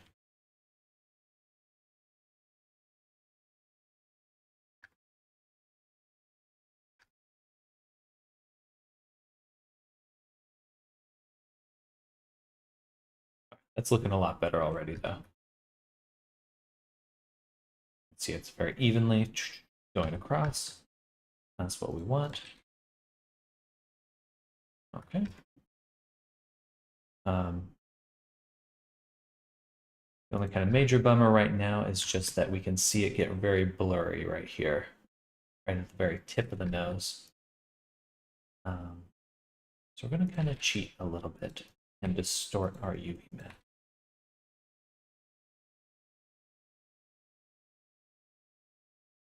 We're going to put our cursor right here. Take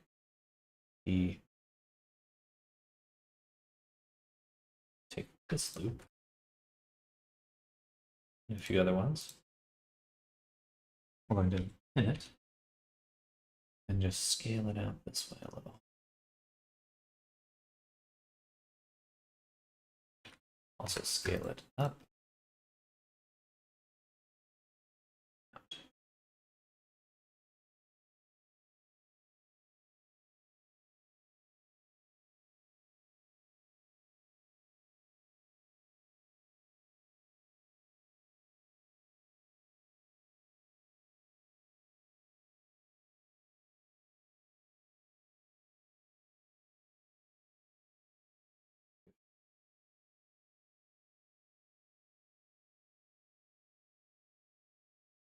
One more time. This time we're going to use influence.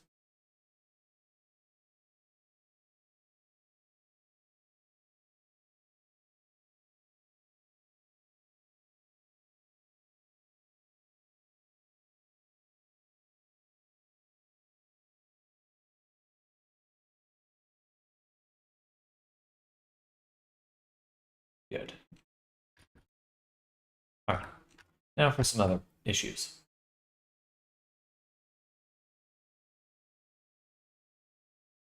The chin also has a lot of distortion.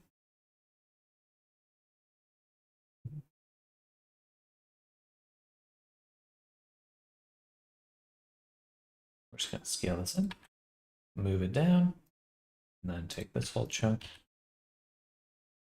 and get it to behave.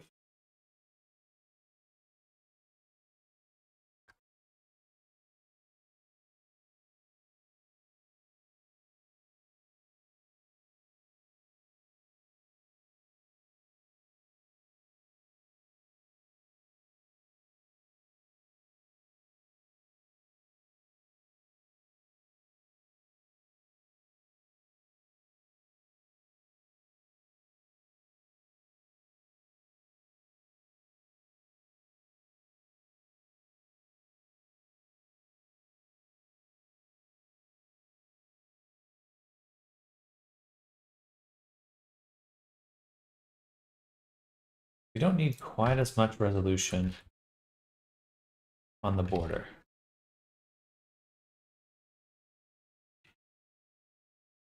I'm going to shrink it.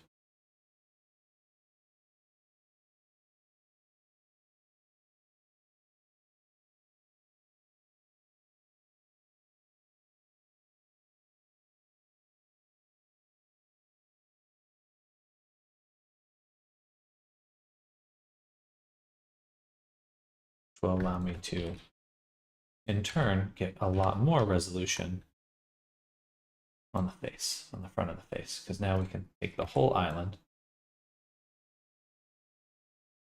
and scale it back up. Seen some issues there, that's okay.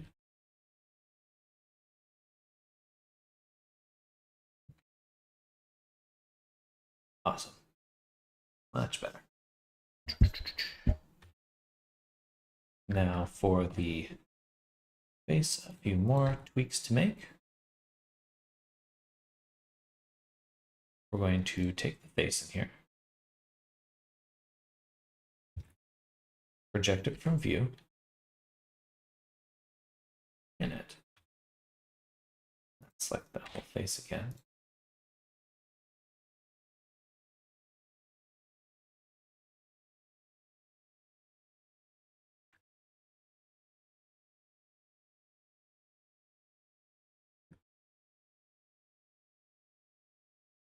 So we get something that's working in a slightly more expected manner. This down as well.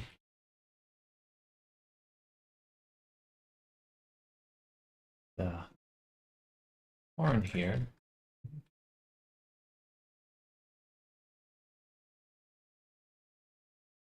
I'm going to use to straighten this out. Good.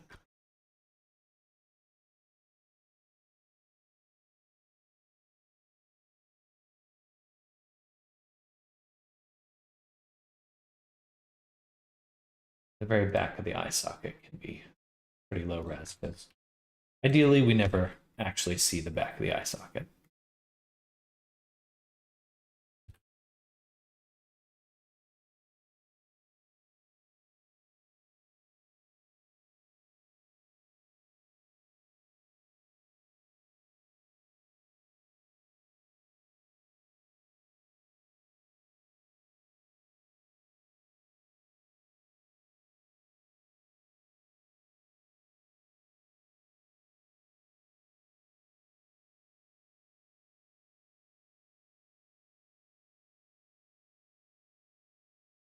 Right.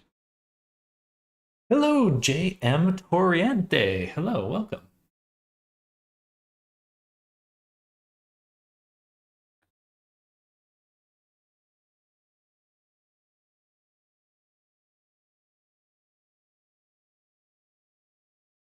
I think that's pretty solid. All right, let's do some other stuff. Do the ear.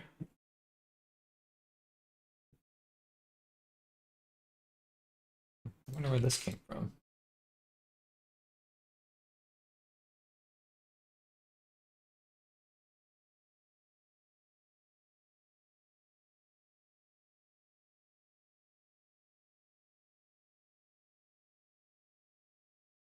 Actually, we'll just redo. I don't really want to change its position too much, so we'll unpin these. There's an overlap here.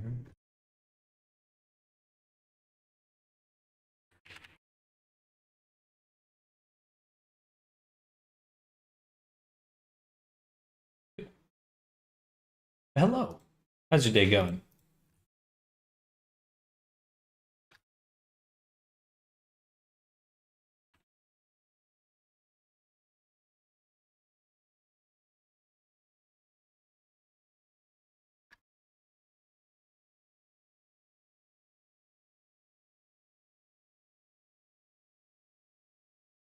We're working on this character here, currently in the stage of UV unwrapping and creating the low poly version.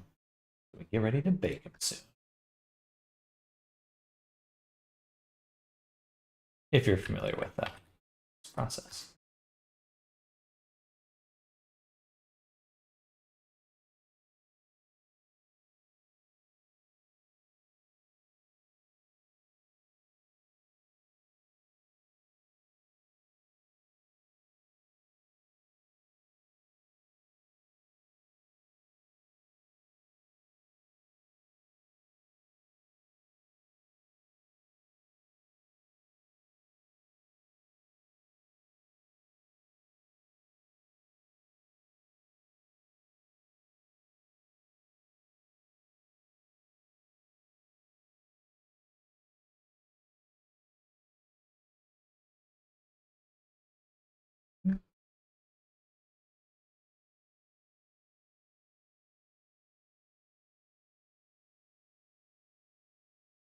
What is suffering here? Just the tip of the ear, which is probably right in there.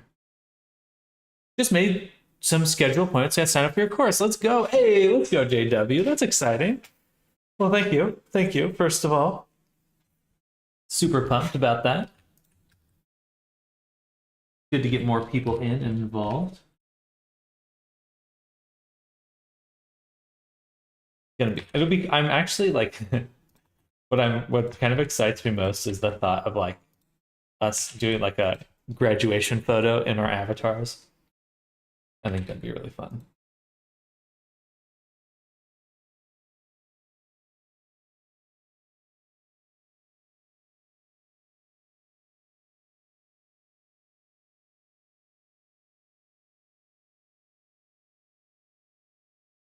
It'd be adorable. It will be fun. Well, good. I'm excited. Glad you're able to make it, JW.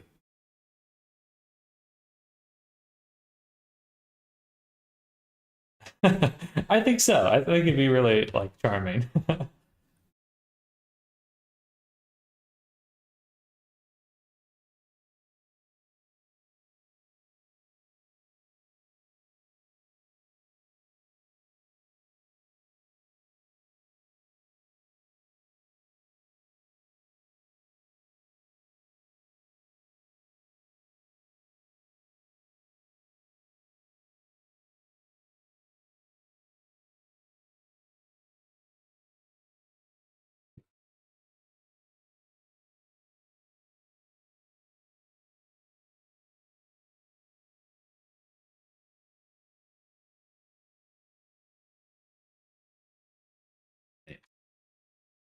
Pretty sharp.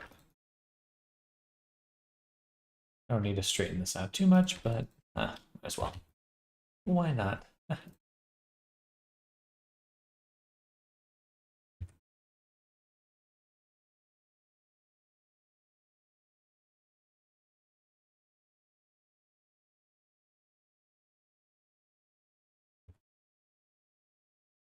they'll line up a bit better. Okay. Good stuff. We do need to sculpt the ear a little bit more. That won't be on the side of the body. On the neck. The neck's a little distended. Yeah, and we can see that right there.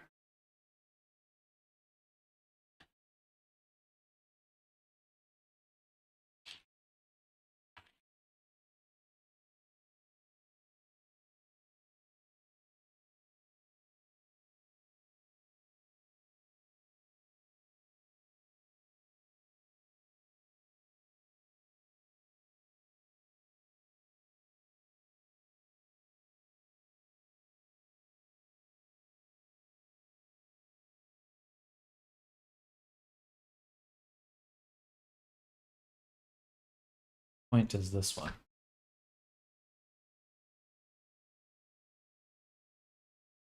gonna be interesting to see your workflow without baking.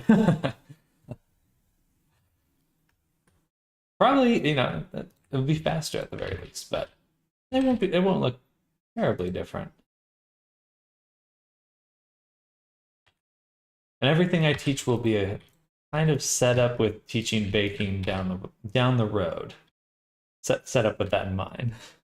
The avatar gonna be a surprise. Yes. I'm gonna come up with a fun little character for myself.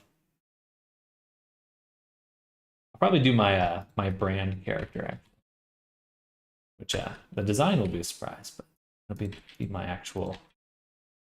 I need to actually make like a VTuber for myself. It's overdue. So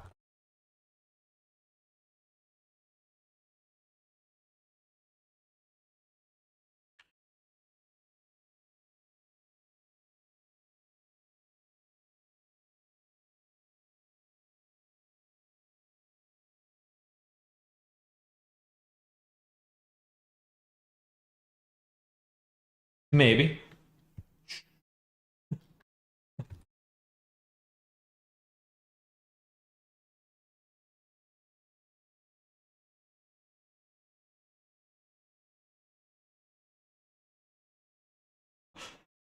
That's not no secret to be had, but we'll pretend like there's a secret to keep. What? Let's go. Why are those over there?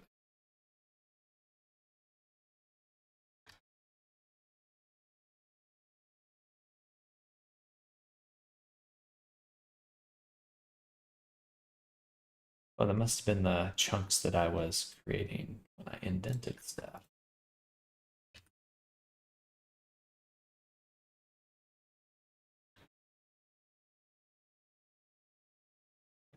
There is a cut here.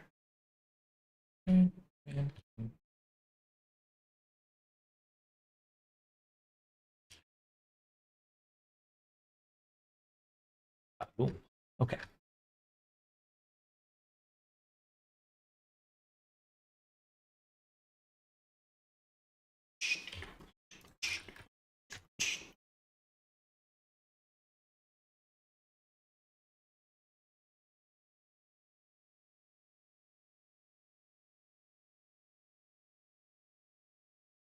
I didn't say anything. Not at all.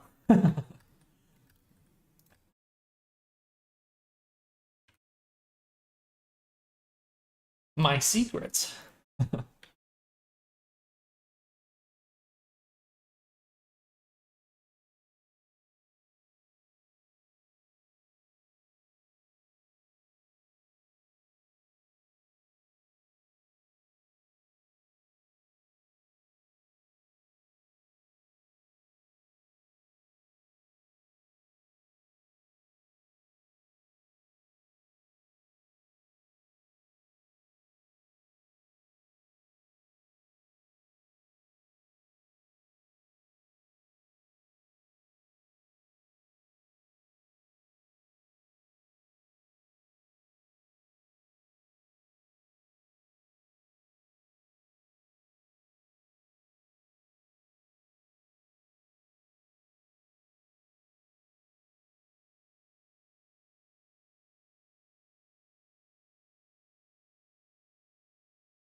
Mm.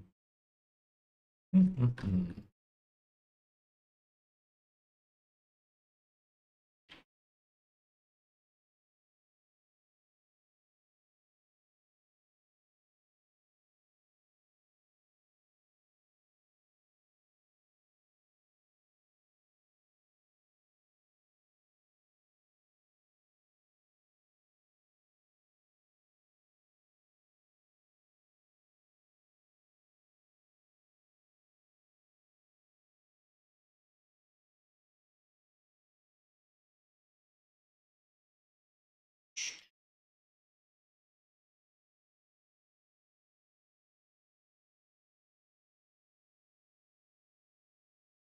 Thank you. Absolutely.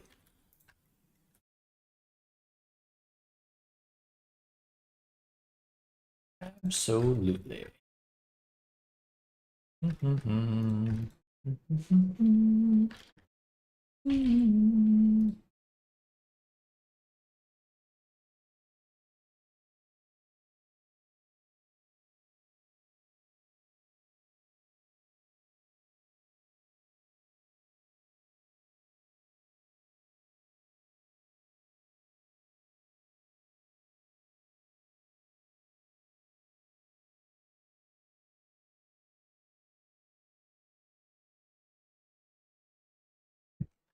What is going on in here?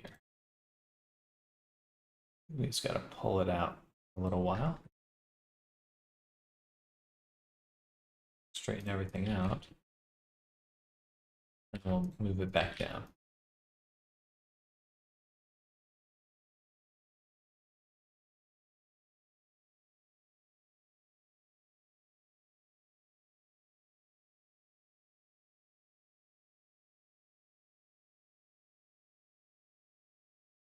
Interesting.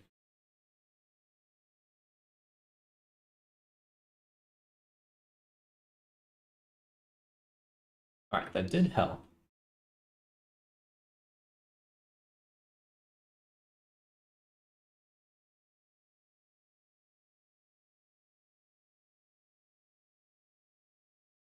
That's our body here that we're looking at.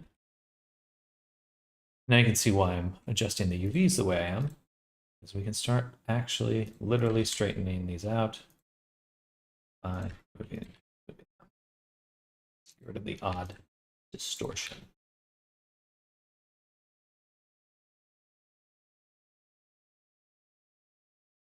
Click. I'm clicking. I'm clicking.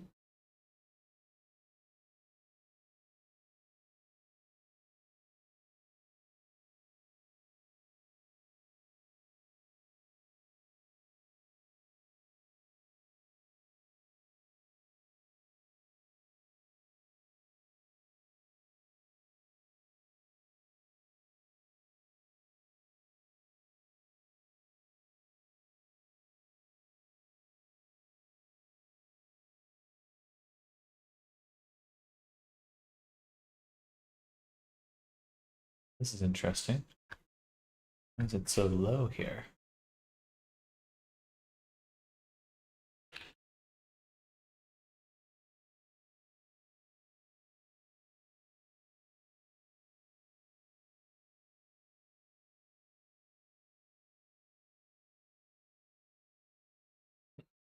Excuse me.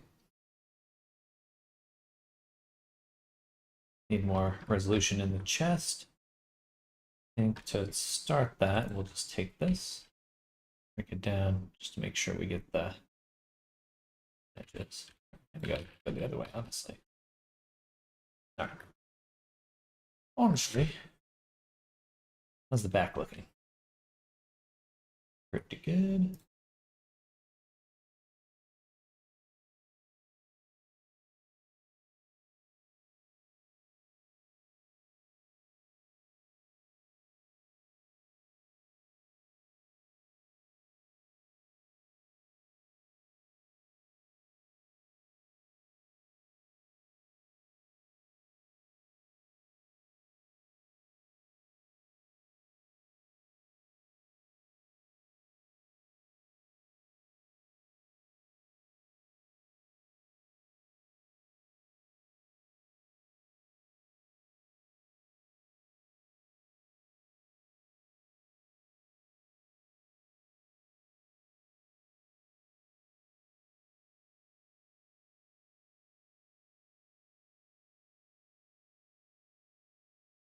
All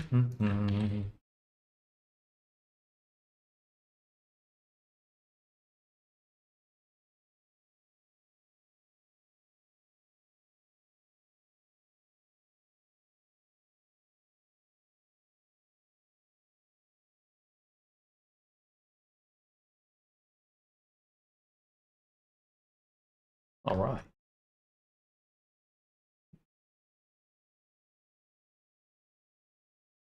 Little mismatch right there.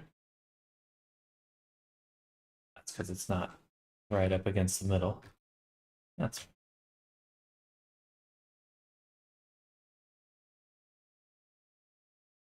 bugs me is these little zigzags right there.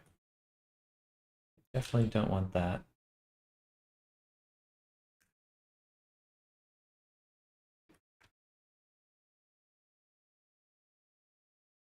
I think it's more to do with the position of these ones. What happens if I unpin this? We get that. Yeah, that's better.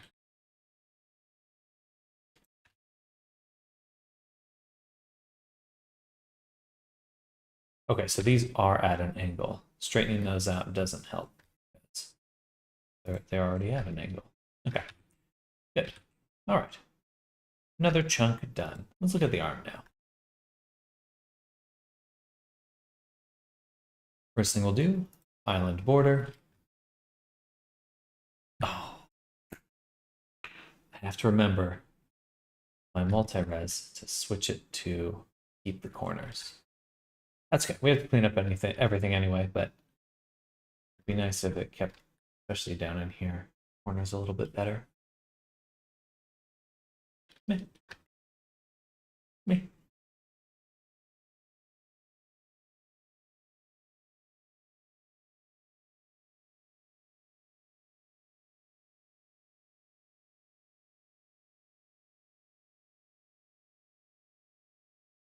Oh, wait, the distribute does work. Weird. I'm surprised by that.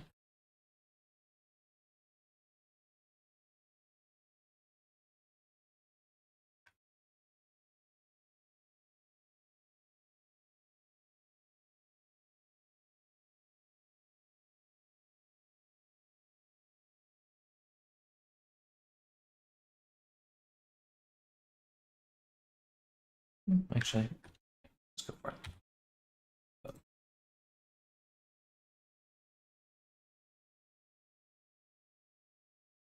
Oh, I guess it still does work. Nice. Yay. Small win.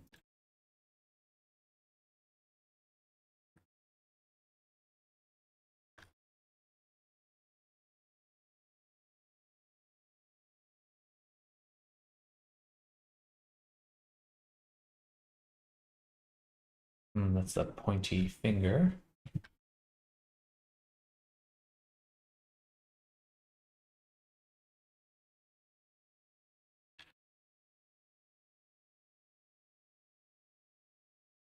Which we will continue to do here.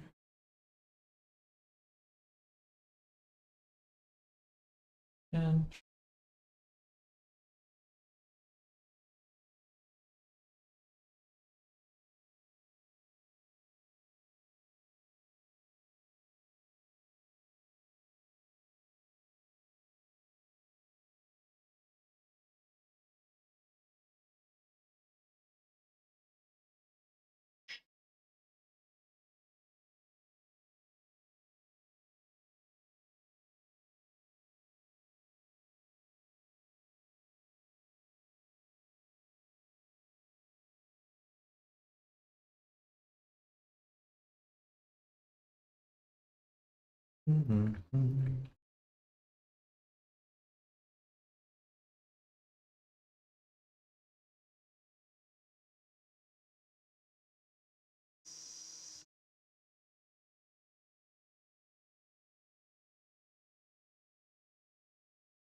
Ow. I wish that would work.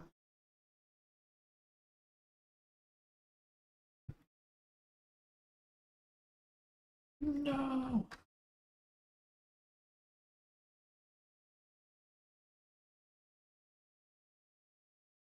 Beautiful.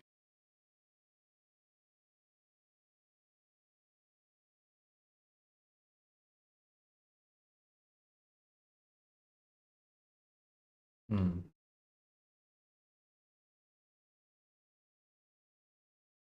That's okay. And it looks really good. I did change. Did you make the sounds for the gums in your last video? I should have, but I did not. I just looked them up. I really want to know, Lamau. I did just find them.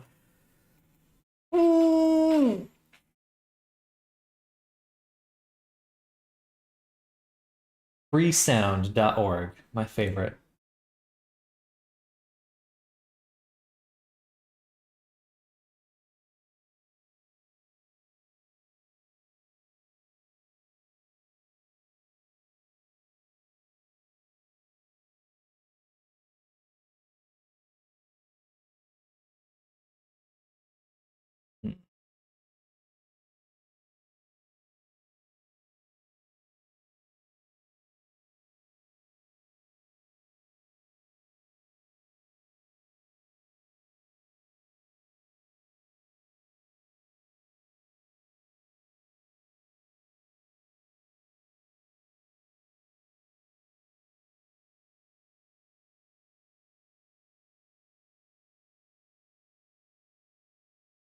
I could totally imagine you making those noises, lol. I regret that I didn't. It should have been me. Should have been me.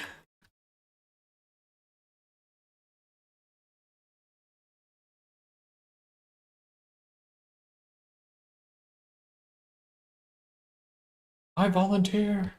I volunteer as tribute.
Looks great, by the way. Makes me think of the opening scene to a game like The Forest or something. Oh, thank you, Namers. I appreciate that. I was like, it looks, once I redid the environment, I was like, oh, I love the environment. I definitely will strive to be making better character animations next round, next animation.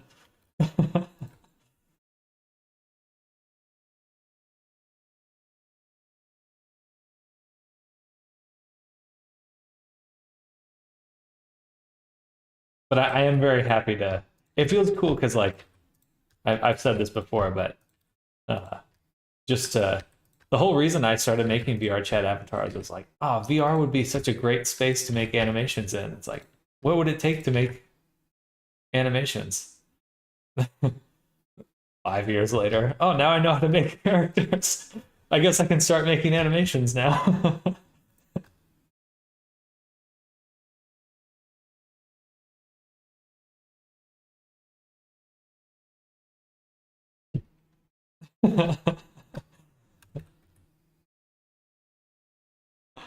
Just how it goes, I suppose. But I do find it very funny. Just just the nature of making things, you know. Oh, I want to make that. Well, little did they know.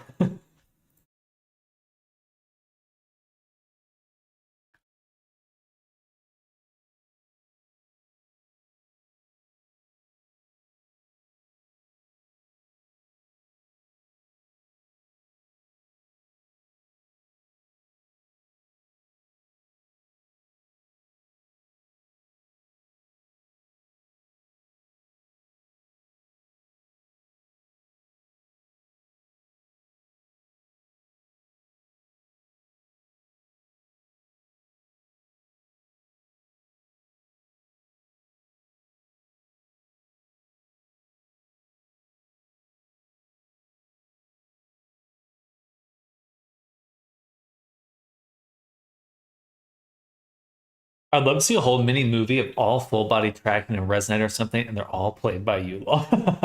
We'll get there. We'll get there. I would love that. I bet there are already some. I'll have to ask the community in Resonate. Like, hey, does anyone know some motion recording stuff? Because I would love to be able to do that. I also think it'd be super exciting to like, hey chat, we're gonna make an animation today. Anyone who wants to be a character, come on in. And stand around for 4 hours while I figure out what we're gonna do.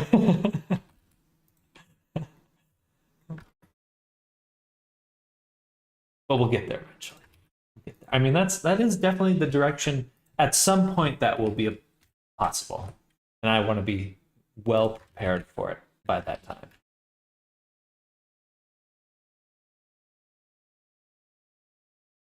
There's probably Blender add-ons for Vive trackers and stuff. That's true. Very true. There's this option I've been looking at called a Cyan tracker, something like that. And I'd love to use it because it's a really high quality webcam based body tracking. But it's like $1,000. So I was just like, you guys are I just wrote on one of their tweets, like, you guys are missing a huge market in the VR market. Like you could make it, you know, a tenth the price and sell 1,000 times more.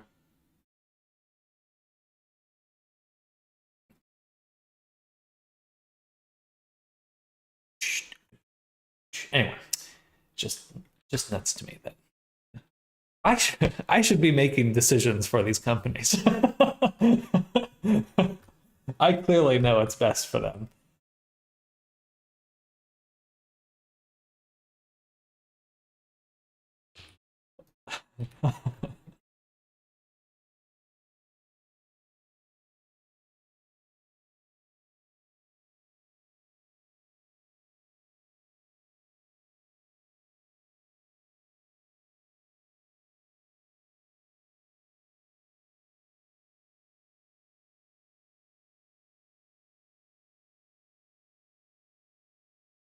G Quarky, hello. You know what I'm gonna say? C-I-A, like the YMCA, YMCIA. Hello, G Quarky. Hello, Sky. Hello, welcome. Good morning. They really just want companies using their products, pretty much. Pretty much, yeah. They're B2B versus consumer. But it's a shame. Missed opportunity, for sure.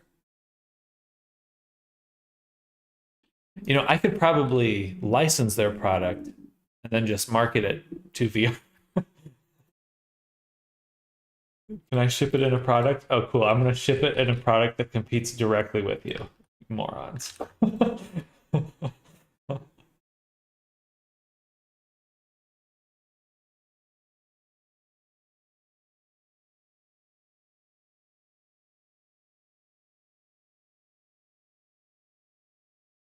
For 20 strains, I've been saying the CIA, and I shall continue. As the CIA has told you to do. As they have told you to do.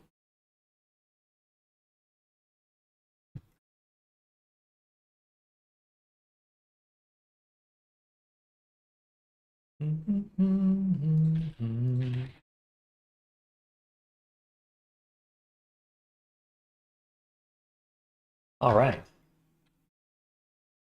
Okay, I think we've got the major body shapes UV wrapped and mapped. Should put my cursor here.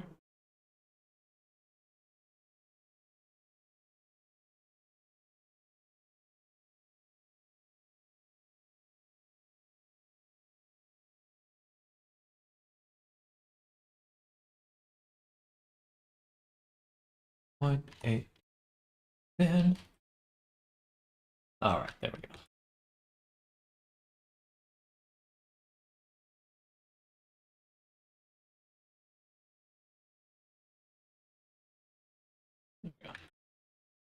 G Quarky is a very CIA name. CIA wants to spread propaganda. Use crypto. is the dissemination of information, facts, arguments. Go away, Siri. Speaking of listening in on me.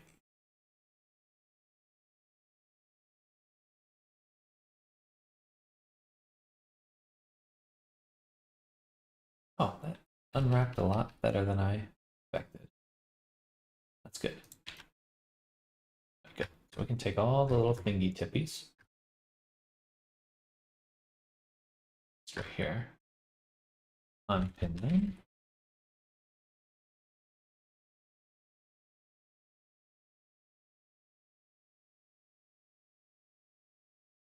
What the heck was that? Am I missing? Namers, you are next. Please don't check inside your light bulbs or anything with external lights. Do you know that there was this paper I saw? So what you can do is you can get a laser and you can shine it onto any reflective surface, and it will pick up the vibrations of that surface and allow you to listen. I'm in Scotland. We're still using candles. So all they need to do is to see inside your apartment, and then they can hear as well. No bugs, just a laser. Or some sort of light source. You don't want that laser. I bet you could do it at the infrared spectrum too. Then you really wouldn't know.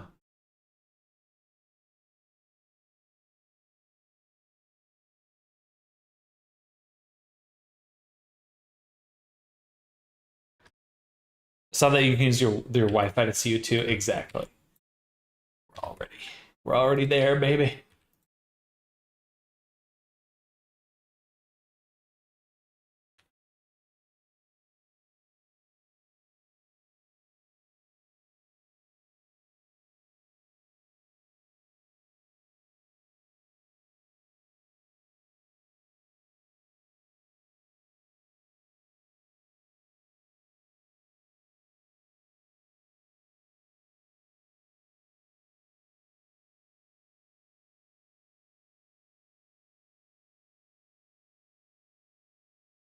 Stream is brought to you by Sam's Abbey Creations and CIA.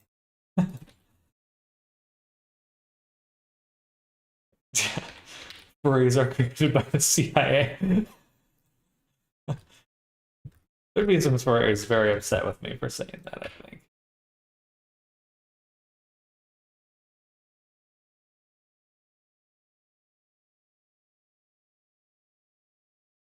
Did Russians invent this laser? I saw it as American university research.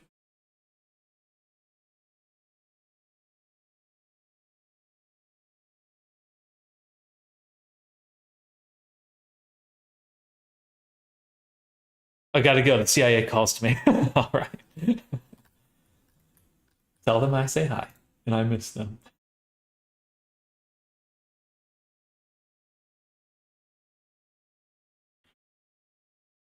Everyone knows protogens are CIA planets.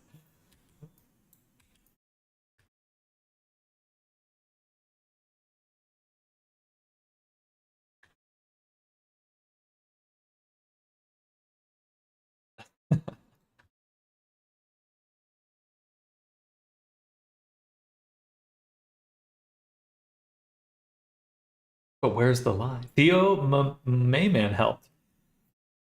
Well, you said missed the CIA? Just watch yourself.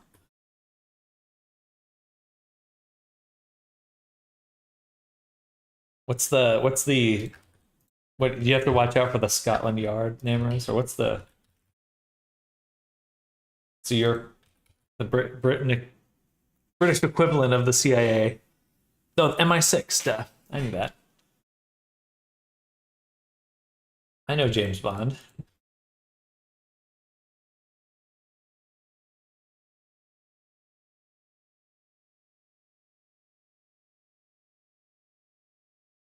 Scotland Yard's in England, confusingly. MI5. thought they're MI6, or maybe there's a few.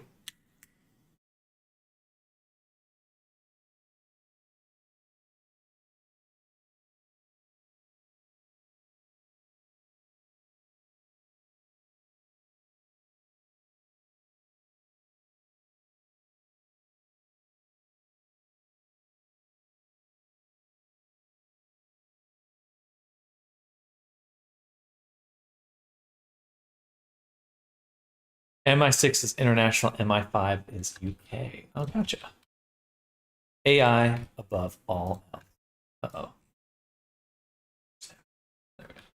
I mean, yeah.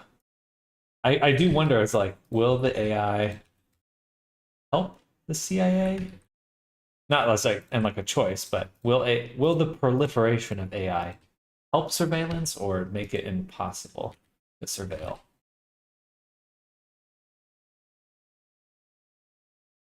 CIA open up? Never. Oh, hey there, Snardom. Hello.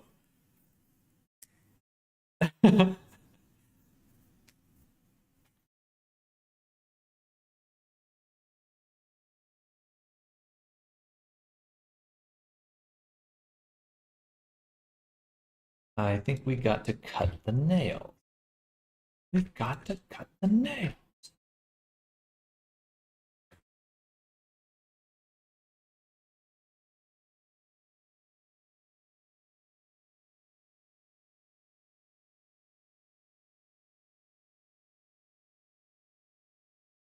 From what I've learned about AI, they'll just repeat what they learned from human history.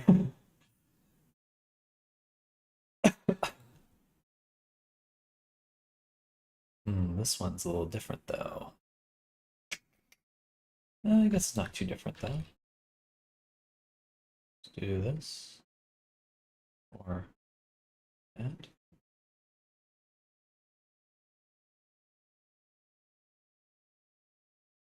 Okay, so we have to redo that on this side for all of them.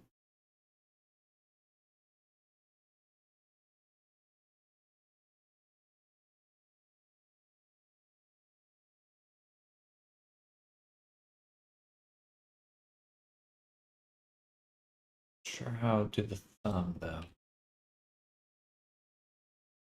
AI finds like Dragon Ball Z in a virtual space. Not really there. AI is just literally just a database. Database is what we get them. That's why AI isn't connected to the internet. AI is definitely connected to the internet. Like not accepting women's resume for a job when it thinks they're a woman, etc., because of human history. Anyone playing with Llama 3 locally? I feel it hallucinates a bunch more than some other models, but it kept telling me it was pulling in from online when it wasn't. Even when confronted, it just went, "You must be looking at the wrong page." Classic.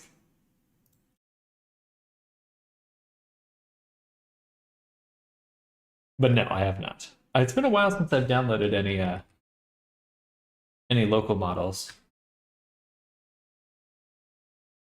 Been a while. Been a while.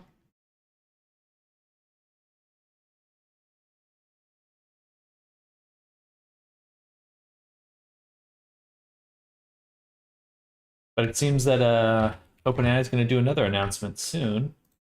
Supposedly, the hearsay is that OpenAI is about to do another announcement in the next few days. I'm excited for any sort of AI that can start taking actions for me on my computer. I can start automating some stuff. Sounds like we've been trained on Stack Overflow with that last comment. E.g., ChatGPT 3.5 is good parameters info 2020 below. It won't be about 22. It's not connected to the main web Samuel Detter. It's definitely connected to the web. So, and even if ChatGPT isn't, there are other AI systems that are. Saying the CIA wants you to hear so you don't realize we were tracking you. 2 days ago, I listened to my first AI-made songs. One was synthwave about Dune. The other's a metal song about Star Wars. I was listening to one about, it's like a cowboy, a country song about a cowboy who gets his nuts stuck in a door. So slams his nuts in a door frame. It's so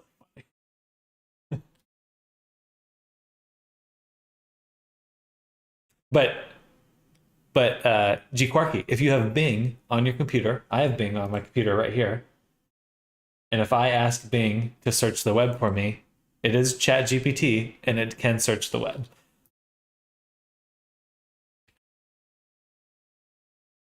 The data it's trained on is different from it having been trained on data is different from having access to the internet. Anyway, I'm a stickler for details. Dune 1 and 2 are absolutely amazing. I haven't seen them yet. I'm kind of like, I don't know. I feel like I should have definitely seen it in IMAX. Now it's just too late. I can never watch a movie again.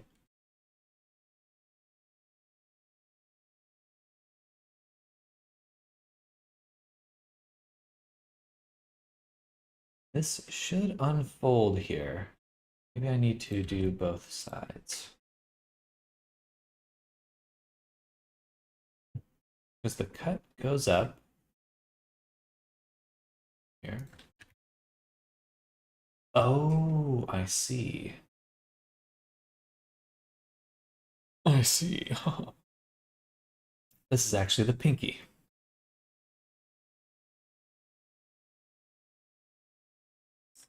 VRC. I'm just asked the AI if they are connected. I think they are lying. What, to watch it in VRC? That's actually a good idea. That would be fun. That would be very fun.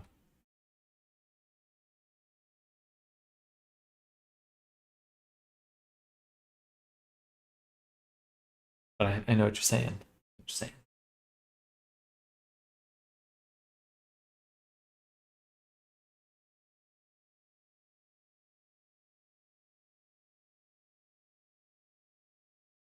Darn it, every time I put the cursor down, it doesn't want to go down.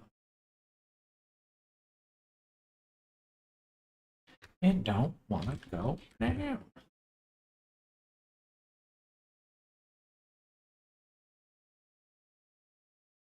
Samuel, Facebook doesn't track you.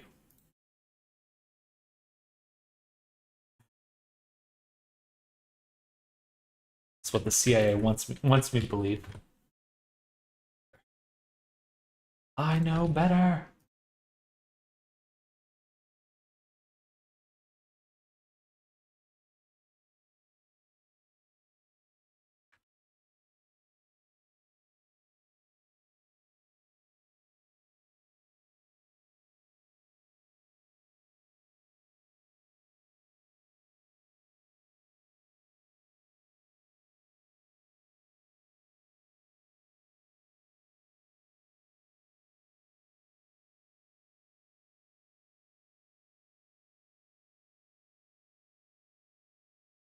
All right, we're getting them bingies made. Except online cookies. These VR big screens are like being in a movie theater. Not gonna lie, it's amazing. Oh yeah, it's been a few months or a month or two now. How are you liking your big screen Beyond?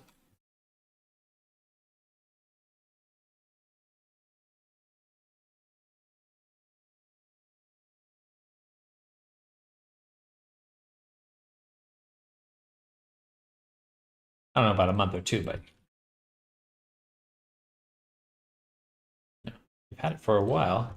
I'm in love, haha. Well, good. I think,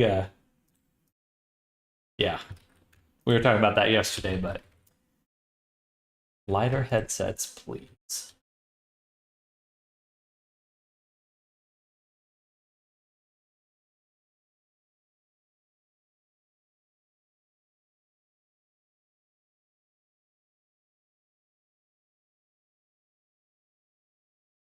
Play Minecraft and confuse the algorithm. I'll make Minecraft. I'll make it from scratch. Tony Stark made this in a cave. Not that we were tracking you. Lucky.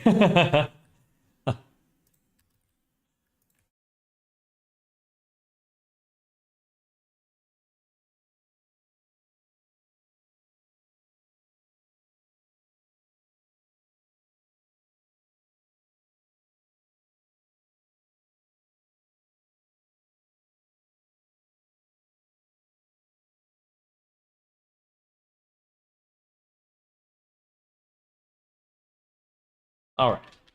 There we go. We got the little tippies unwrapped here. Still need to distribute them.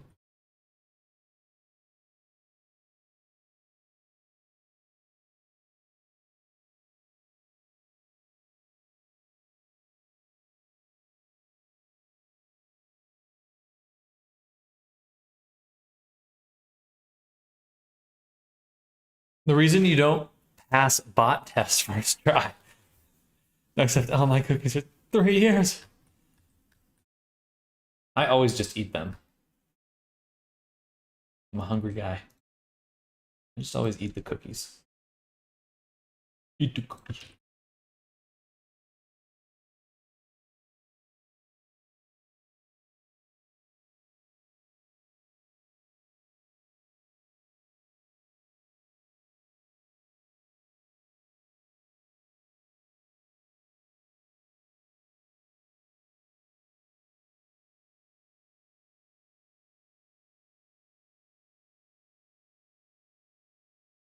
I might cut the finger off or the thumb. I might cut the thumb off.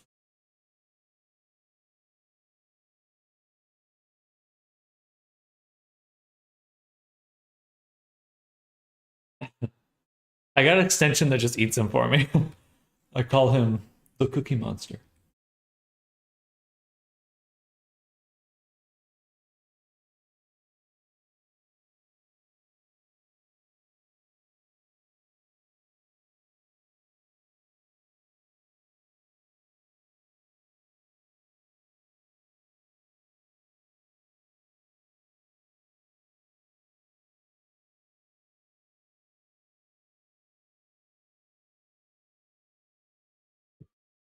Bam, bam, bam, bam, bam, bam, bam. Bam, bam, bam, bam, bam, bam, bam, bam. Boom, boom, boom. I might cut all the fingers off.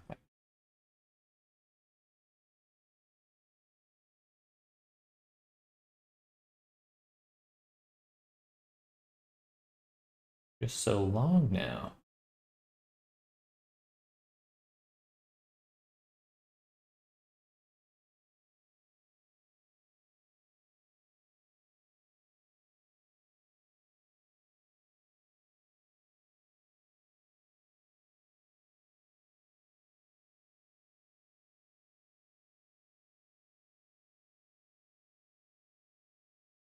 Hello, Cornfather. Welcome.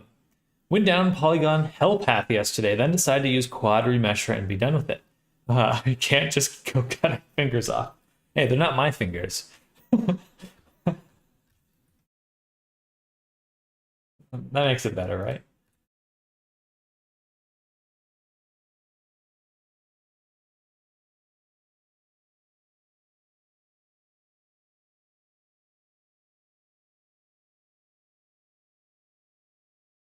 Oh.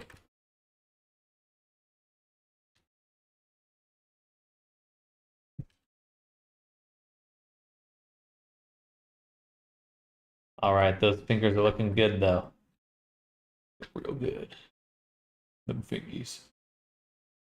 Them fingers.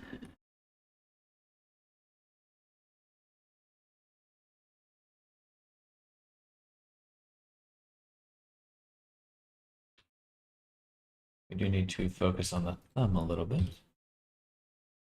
Cornfather, why him accept online cookies for 3.5 years?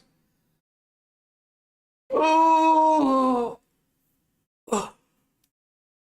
What we do? We got another hour, and then we'll be going on lunch. Oh, I'm gonna munch on some cashews.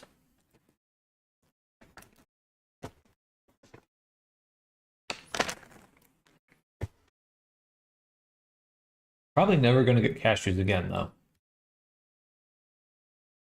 I realized almonds are better. I already ate. How dare you? How dare you? Not allowed. Time to cut your fingers off.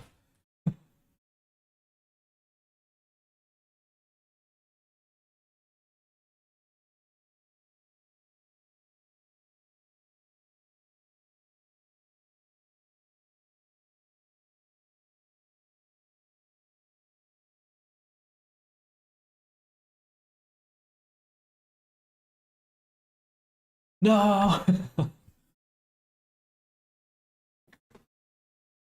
Mm, mm, mm, mm.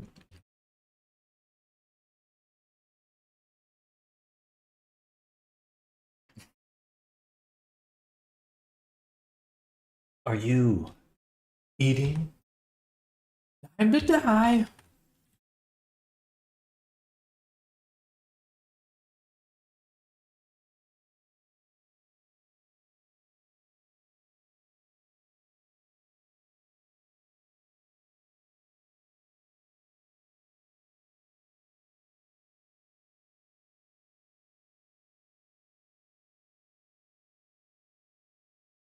All nuts are good. Peanuts are my favorites, or maybe pecan. Pecan or pecan.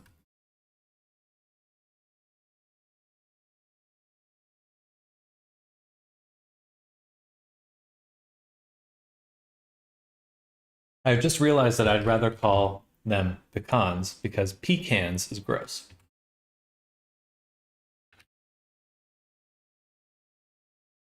Yeah. May you read YouTube chat? I do. Hello, Mahanzo. Welcome. Hello. We're working on this guy right now. Getting the UVs made.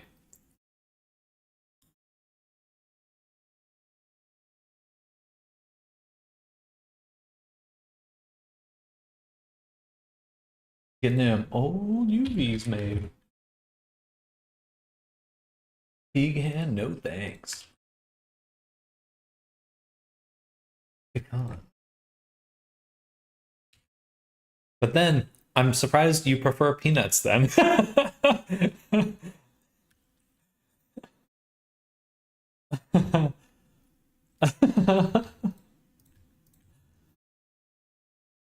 can't.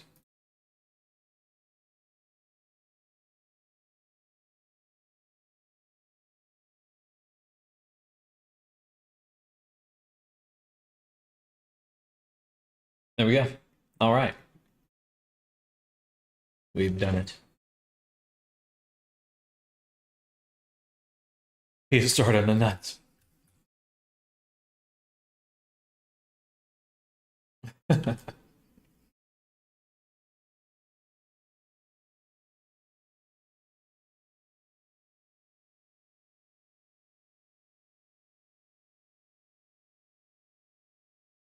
Online cookies. Which making me hungry.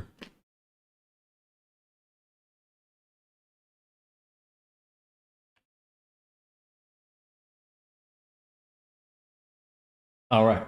I think we have created a clean map for the hand. So I don't like the UVs for the hand is uneven. I think what we'll do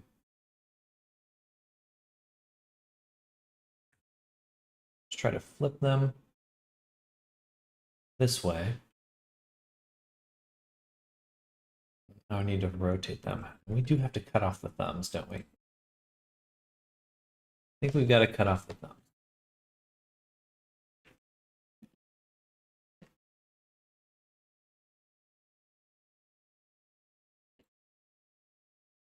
It's the only way.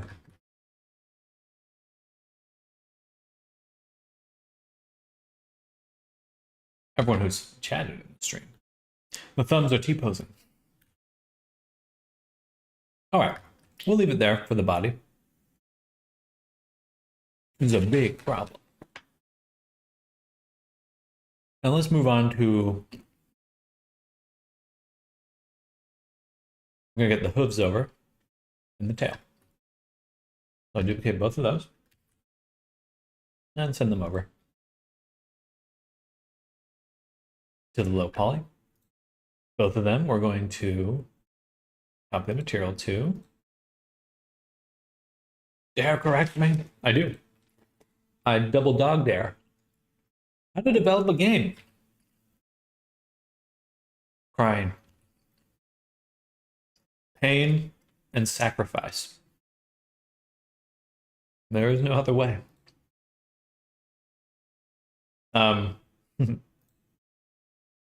I would say if you're looking to make a game,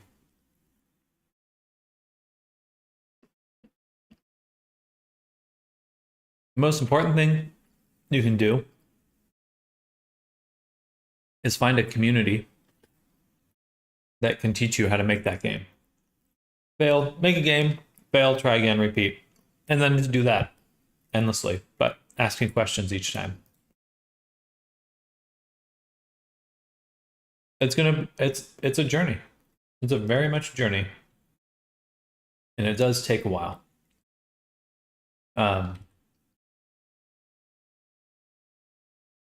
But yeah, I'd start by finding people that can teach you how to make the games. Because you can learn it on your own, and you're going to end up watching a lot of YouTube tutorials no matter what. But having a community to ask questions is a good place. Endless Loop of Death tutorial. LDJam.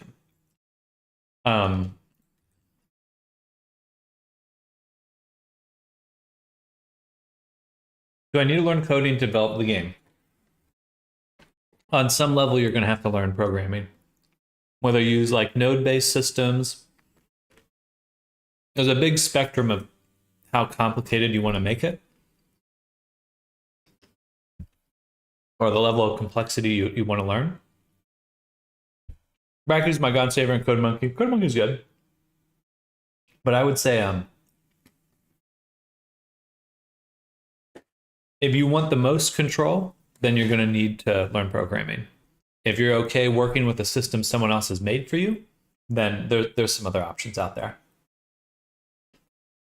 Yeah, like blueprints.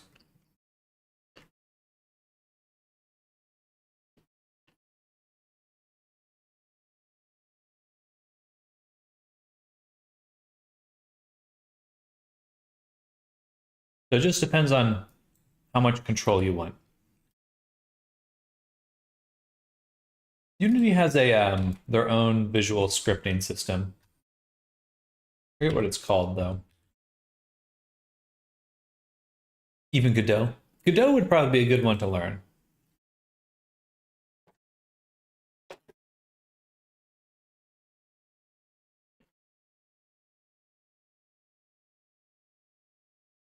Yeah, just pick an engine, pick a project, and keep it simple. Keep it very simple to start with. The main issue you're going to run into right away is that you're going to want too much. You really need to scale what you want the project to be with your skill level.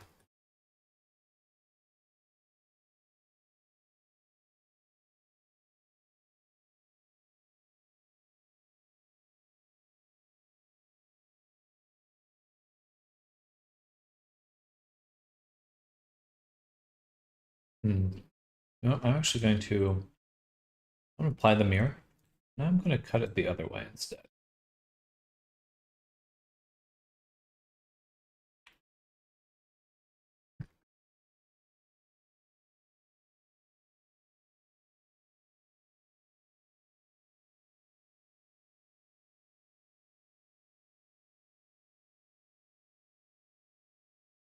Python or C++?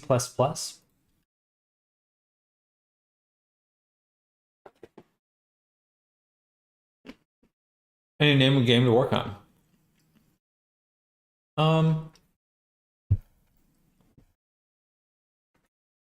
I don't know. I'm not probably not the best person to ask what programming language to learn. I would say Python if you want to get into it right away. C++ is probably going to be a lot more challenging. Better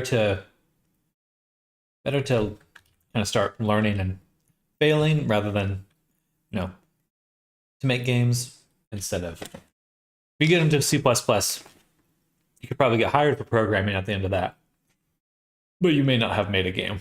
You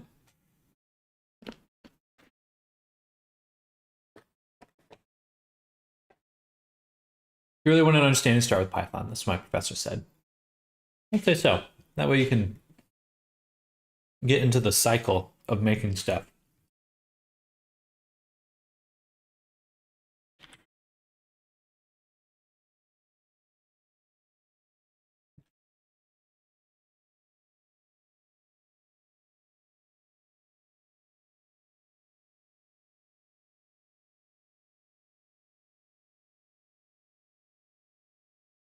What's this?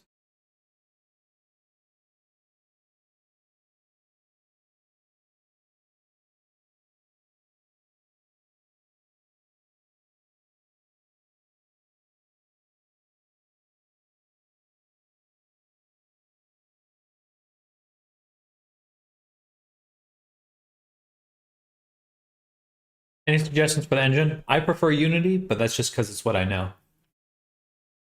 If I was going to start over,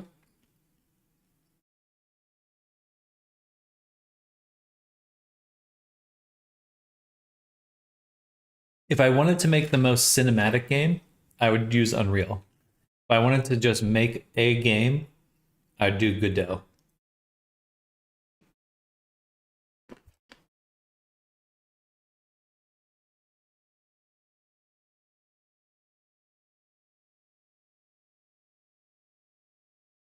I don't know. The engine doesn't really matter because no matter what, they each have their own problems. They each each is going to have its own learning curve.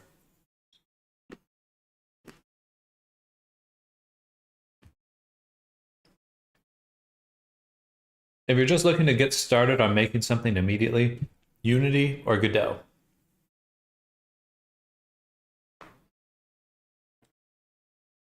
If I was rich, I'd make a game engine.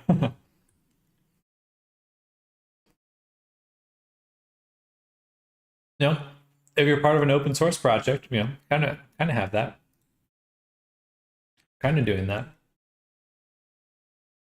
All right, time for the low poly hair.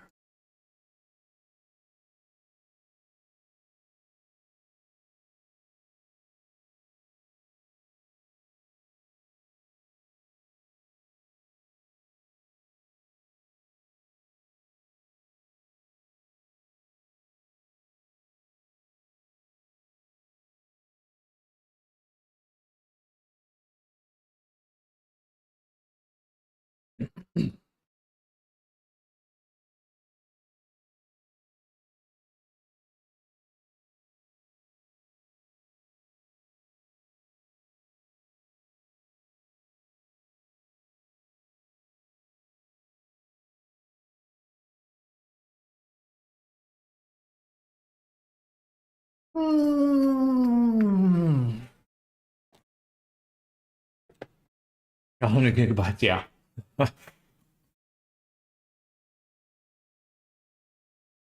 Unreal Engine's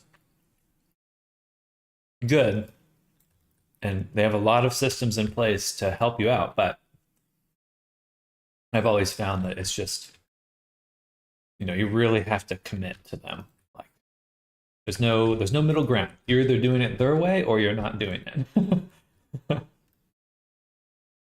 And for some people that works well, some people not so much.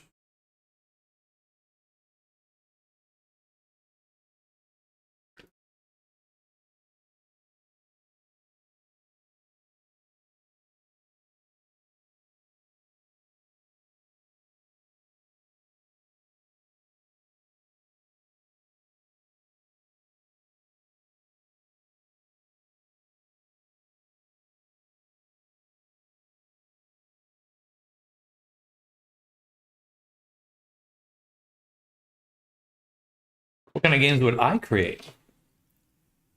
Or are you asking Mohanzo? If that bothers you? You want Godot 100 megabytes.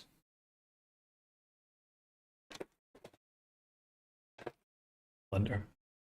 Love Blender.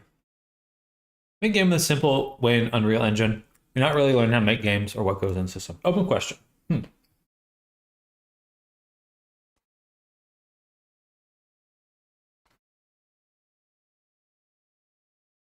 I think I'd either like to do a VR multiplayer combat game, something very PvP oriented, that's like close quarters combat. Swords, pistols only, really high intensity close quarters combat. With wall jumping and like ninja. They basically make the Matrix. That'd be the goal. Like Matrix fighting. Kung Fu, swords, pistols. That'd be awesome. I think so. I think so too. PvP, nice. Yeah, I love PvP. Learning Godot for 3 years and a bit. Biggest problem is that you have to make Blender models exactly the right size for importing it to Godot, or it literally breaks. VR MOBA could be good. I'm surprised. There was one back when VR was first getting started. It kind of flopped though. People did not pay attention to it. I felt a little bad.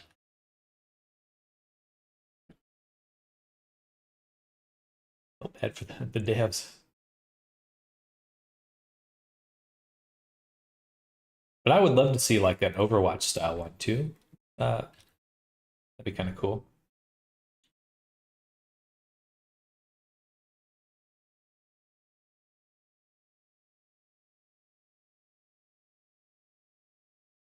Other than that, probably some sort of like walking simulator. Something focused on like beautiful liminal spaces, something like that.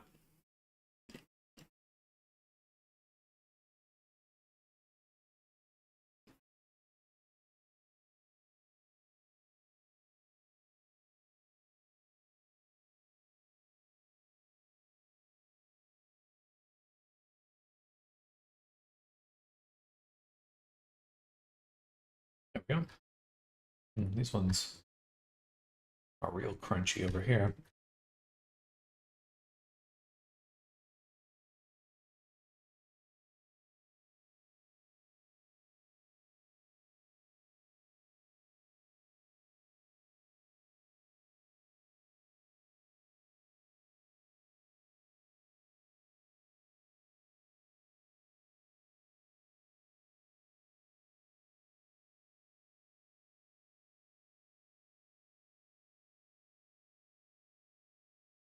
Where your skills depend on physical talent.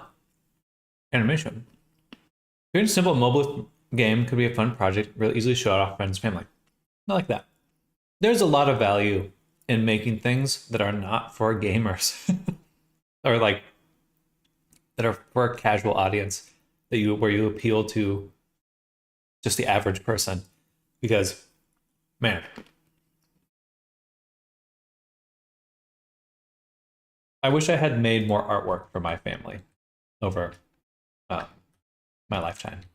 I still have the chance to, and I will. But or just people I care about that aren't like a professional audience, or the people I imagine I need to impress. That makes sense. Just make it for people that you know are going to be impressed. There's a lot of value in that.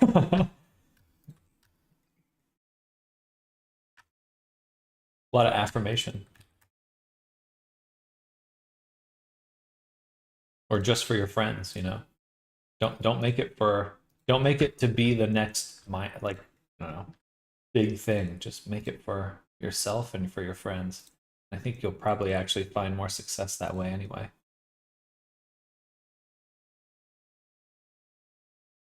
All right, there we go. Straighten those. Boom. Oh, that should have worked. It removed my selection. What the heck?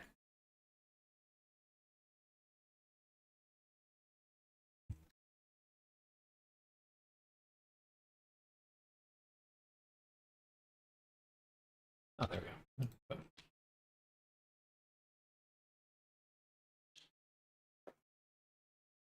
How you get the name for You're the Game? The Conga? I'm not quite sure what you mean.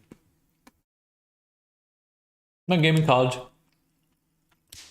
Simple game with some lads and a fixed camera. Your characters walk through places like towns and stuff. You have to click people to join your Conga. Oh, okay, heck yeah. Oh, gotcha, I see me. Then it crashed about 200 people.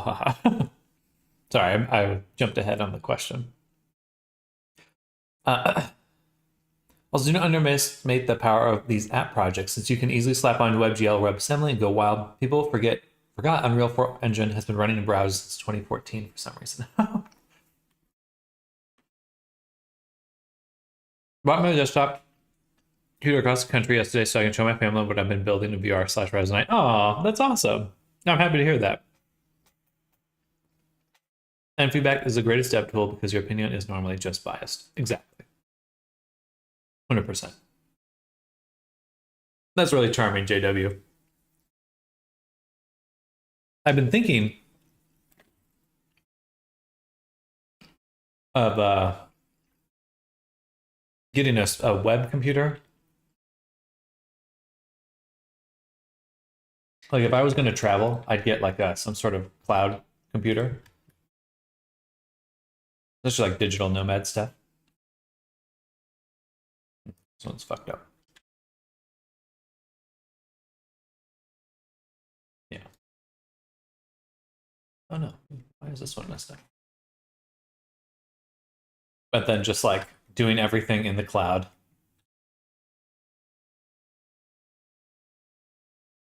And that way you could access it with like any headset from anywhere, like TeamViewer or something, or this service. And all you need is your headset. And you can travel anywhere. I also make a VR game designed for you to propose to your girlfriend. It was a lot more wholesome than I expected that to be.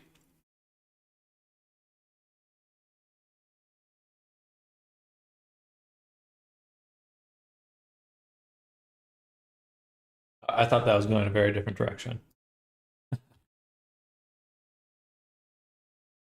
That'd be awesome. Would you have a good internet? Have to have a good internet connection to do it? I would assume at least a stable one. I think I need to learn to develop games from scratch. It's less about a specific thing you need to learn and more about cultivating your determination to make it happen. Because the reality is, you're just going to have to learn a lot of different things. There's no one thing that's going to be it. Games are like everything. They're math, they're art, they're they're marketing. So I would just say, just start making a project and pick up things as you go.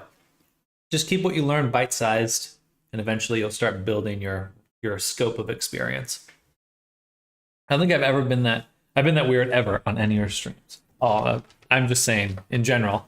It was more a reflection of my expectations.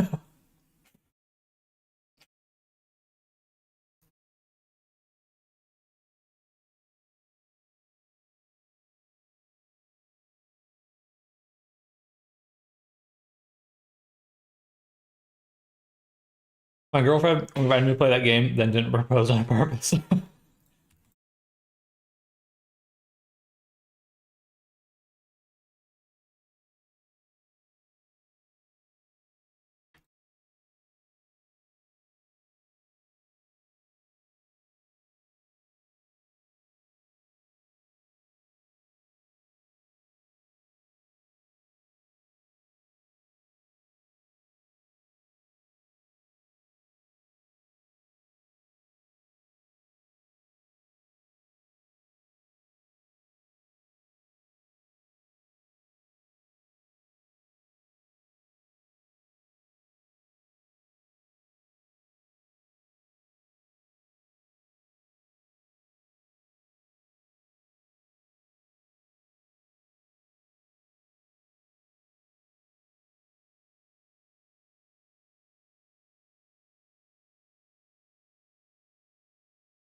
Oh, I'm so sorry.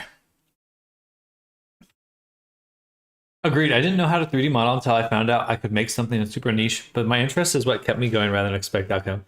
And you agreed, Sam. So Jada was a professional, is a professional. I agree, he's a professional. First, I need to develop English. Any suggestions? VR chat. Go get your VR headset or just on a desktop computer. Go in VR chat. There's a lot of language learning spaces you can go to, and you can just practice and exchange language with people.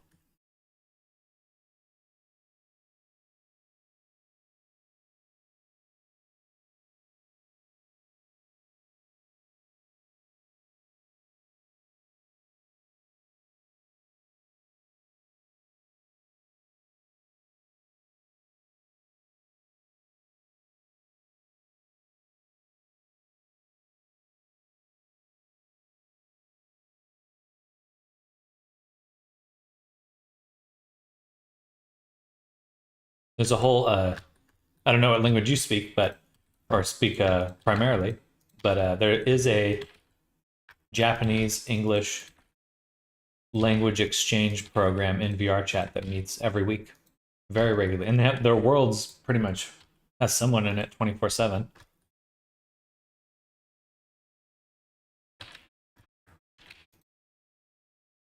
Just use Duolingo. I've always struggled with Duolingo. This doesn't keep my attention.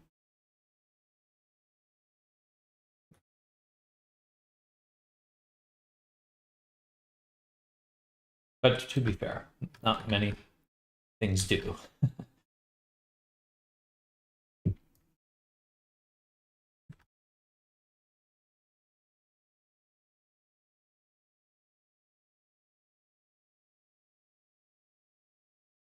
All right, cool. We got all the hair strands mapped. Duolingo hurts my hands though. I do not like being on a phone much. I think phones, as they've currently been made, just really poorly designed. I don't want like some glossy rectangle to be my. I want buttons. I miss buttons. Give me buttons again. God damn it. God damn it, Ricky Bobby. I want buttons.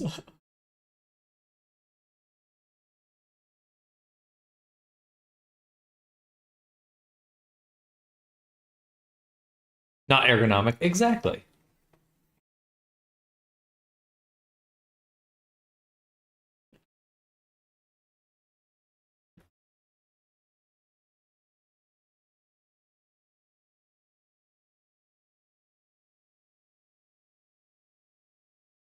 Bring back tactile feedback. Exactly.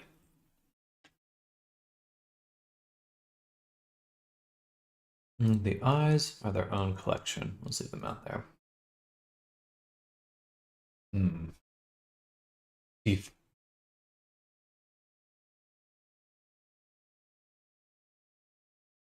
And the tongue's ready to go.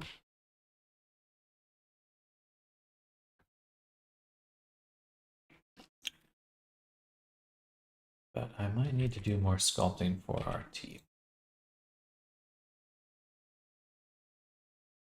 Let's just turn up the subdivision amount.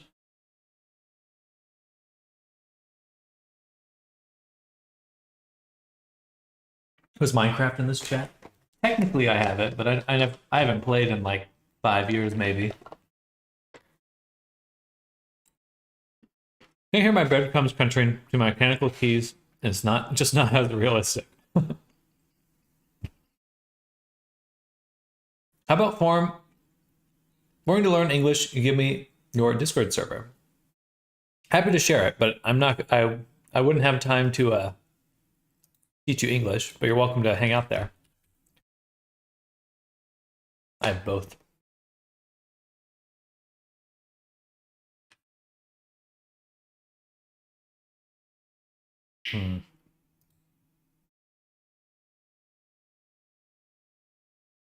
Do I do?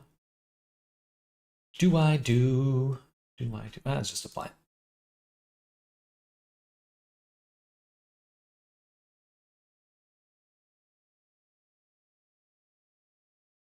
All right, let's make some nicer gums.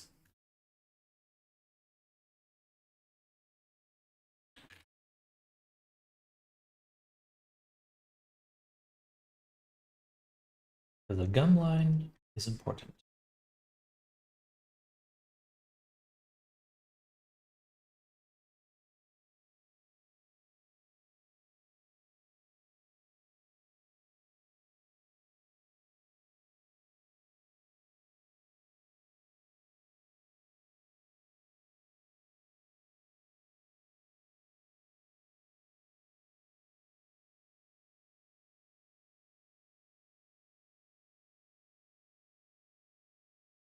I am now teaching languages. Share my Discord server, but that self-promotion, the CIA prohibit that. Me personally, you don't need gums. Just teeth. Teeth only.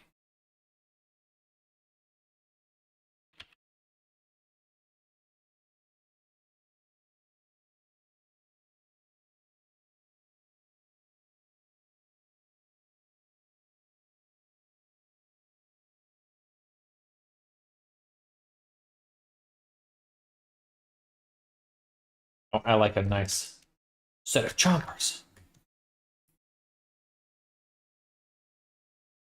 Let's subdivide it one more time.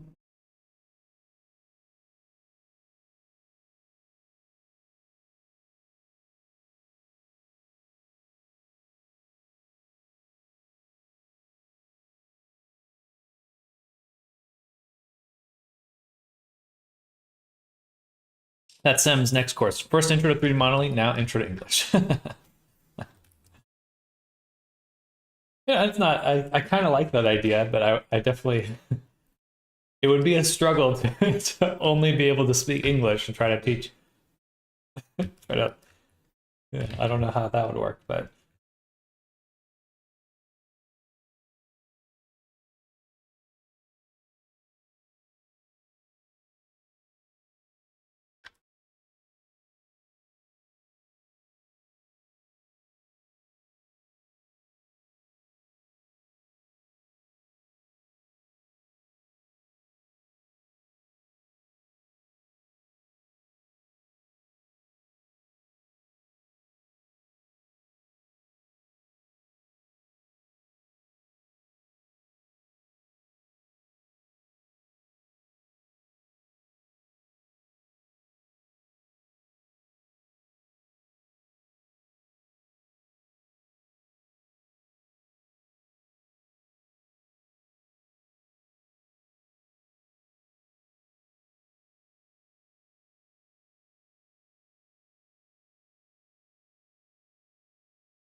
get that in there.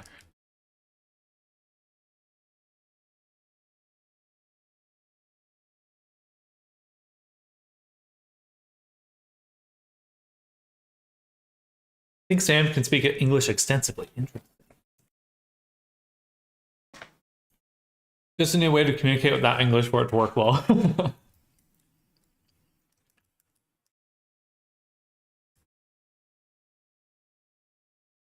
I mean, we're getting there. We're getting there with some of these AI translators.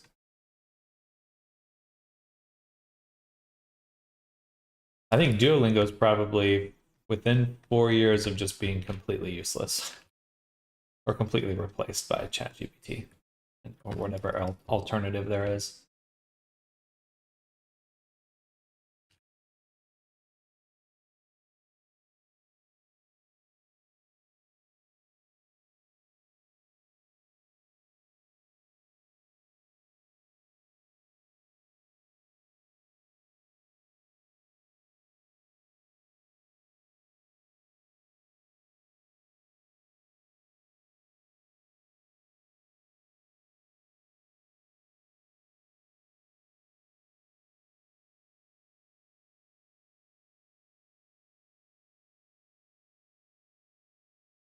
That extensively means, man, I don't even know the meaning of probably. No, the meaning.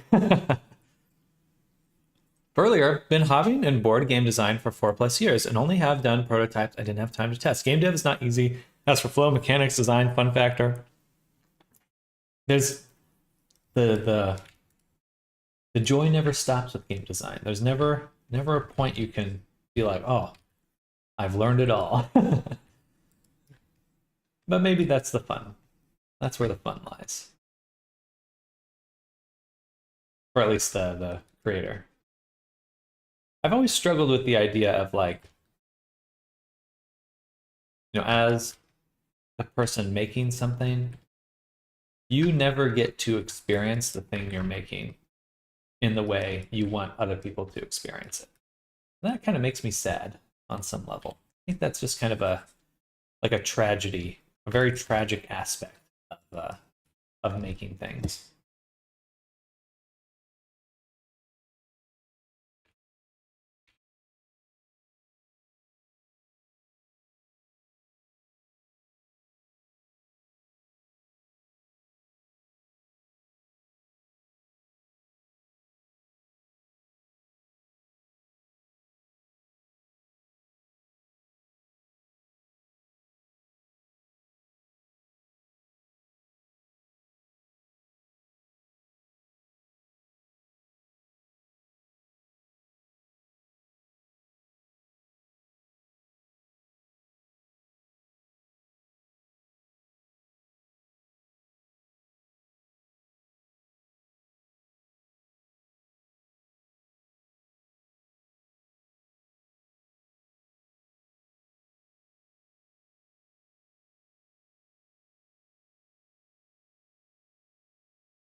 All right, another 30 minutes, and then it'll be lunchtime.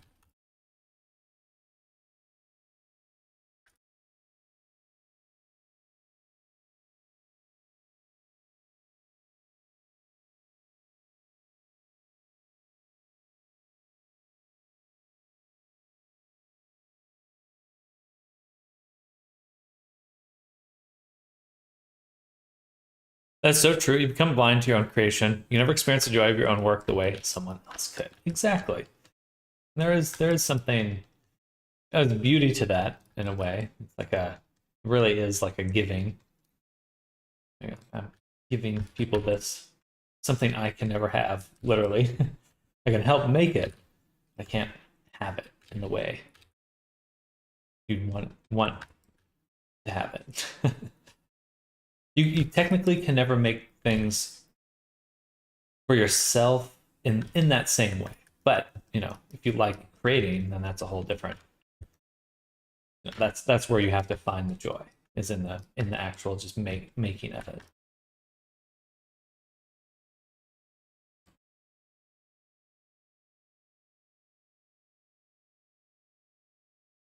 That's why it's always nice to see someone else enjoy something made. Exactly.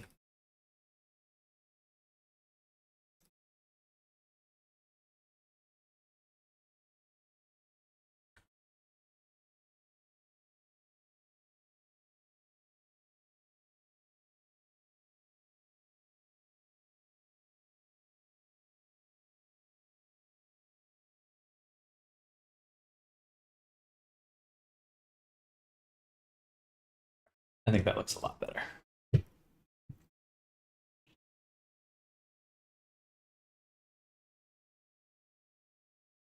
And we go ahead and get rid of these lower teeth and replace them with this one.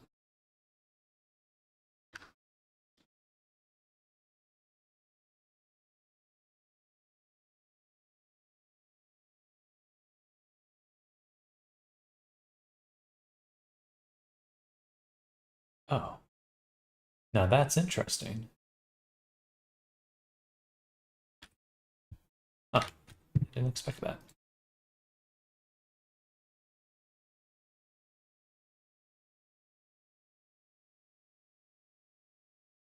Well then, wait, what? Is that what it looks like? Weird. Bubbly. Pet peeve of mine when companies sell their stuff in resealable packages, only for them to heat seal over the Ziploc bit, so you have to cut the whole thing anyways. For your convenience. I don't believe you.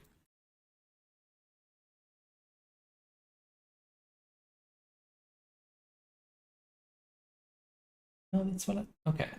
So, interesting. So I want to duplicate this, mesh it, then flip it, flip the normals, and then put the multi-res back on.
Oh, ate too many cashews. I feel kind of nauseous now. um, so now we'll take these, we'll duplicate them and send this set to the low poly. And in here, we'll set the res to 2. They're still very dense. They're still too dense, but I will leave them at this level and then we'll dissolve them. So I want to keep the gum line. Mesh them. Yeah, we can just dissolve quite a bit of this. Quite a bit of this. Quite a bit of this. Quite a bit of this. Actually, what happens if I decimate this instead? Unsub. Okay, that's just the multi-res. If I do collapse 0.1, it holds on to it pretty well. And apparently it keeps the UV map. Keeps the UV map. Probably do that.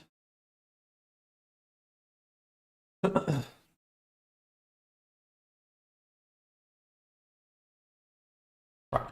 For now, let's put back the multi-res.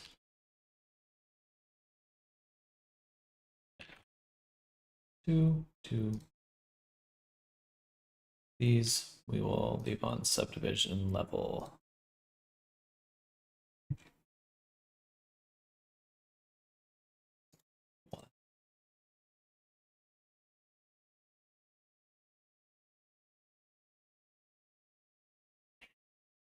Teeth are always so expansive. So expansive. We'll figure it out. Hello, Ariso Ethereum. Welcome back. Hello.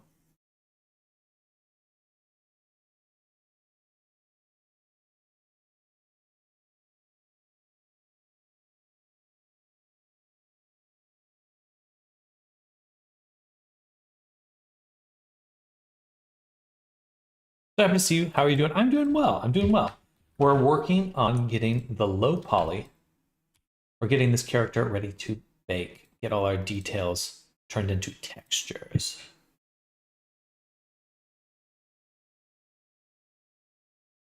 Oh, and I just ate a lot of cashews, so I'm feeling a little full.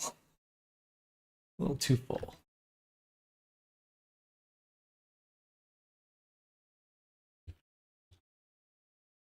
Normal baking. Are you going to use Blender's traditional bake method or are you going to use Substance Painter's? Substance Painter. As much as I now officially detest Adobe, I don't know if anyone saw their updated NDA stuff going out. Low poly gang. But yes, I use Substance Painter because it is a good program. It's just unfortunate that Adobe owns it.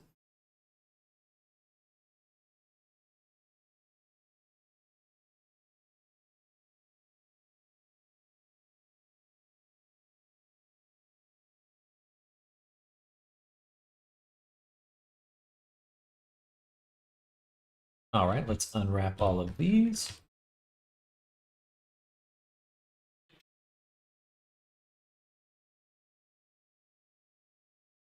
Heard of it to read, Adobe is bleh. They are bleh. Agreed. Remember that Adobe didn't create it, just bought it. The good stuff was made by another company, things called Algorithmic. Yes, yes. Back in the day. Remember that the guy who did the tutorials so well. You can picture his voice right now.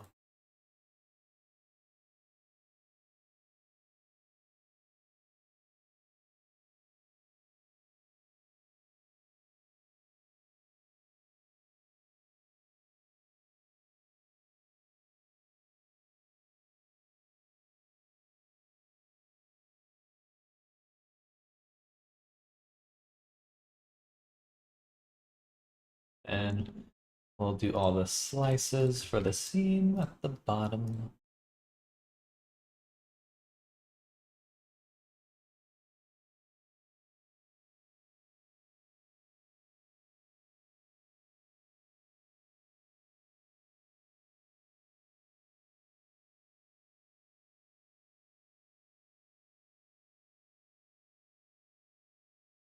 Oh.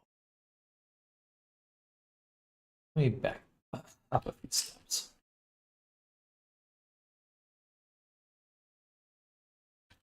Because like if I can't really, I should mark the seam before I merge the tips. Consider switching to Marmoset tool bag for texturing. I heard it has even better baking, but slightly worse generators and smart materials.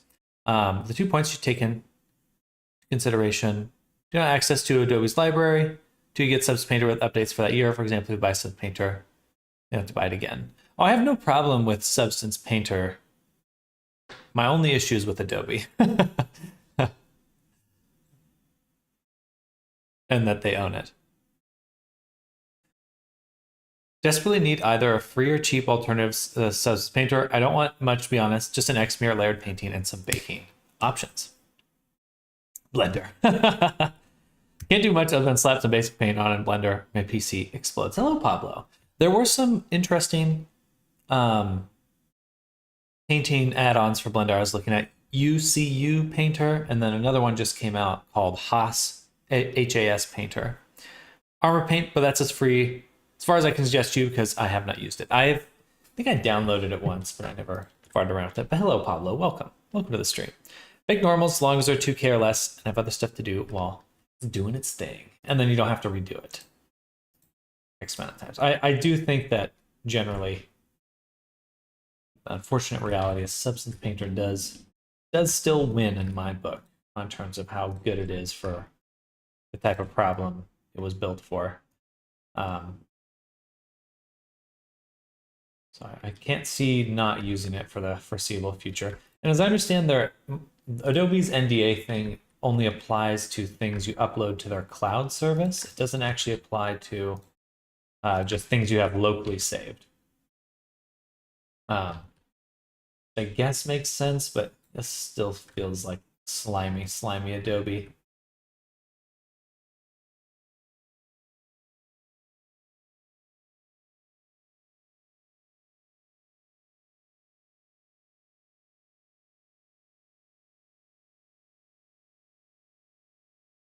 Not sure that change. Not sure if you're already, but a multi-res baking is super fast in Blender, as in below 1 second bakes on 4K for me on a system similar to Sam's, I think.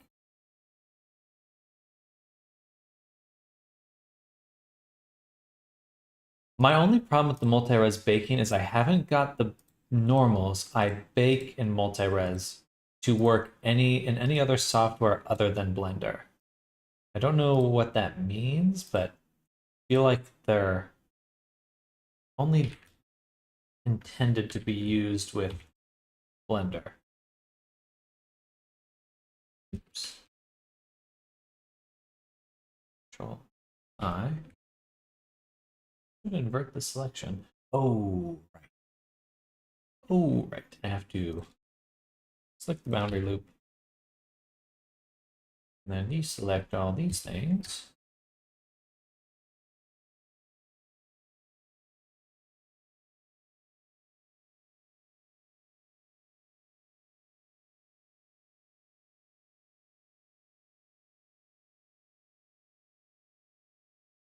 Deselect this and that, this and that. Okay, that's all the main ones, and then we collapse the other ones.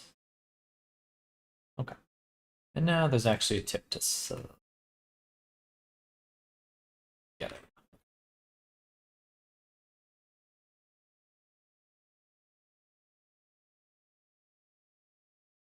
Fine. Never had that in Resonite. Well, some of it's big, it's called before. I heard about Resonite, so I won't get to try that out till sometime in the future. It's only $19. Dollary dues. Ugh. If it is quad based, you can always apply your subdivs, put on multi-res nub subdiv bit. Your details will be stored, and you can bake those. That's interesting. Normals you bake are fine, Cornfather, not in world space tangent. Normals. Oh, Armor Paint isn't just on PC, it's on iPad and Android too. Ooh, that's cool. Interesting.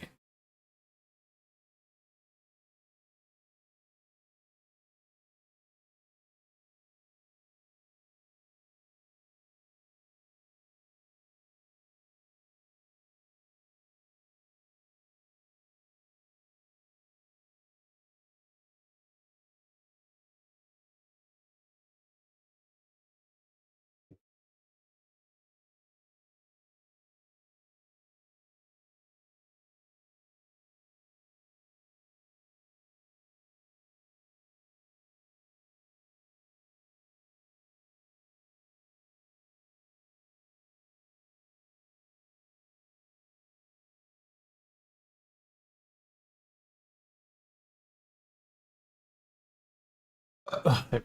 Whew.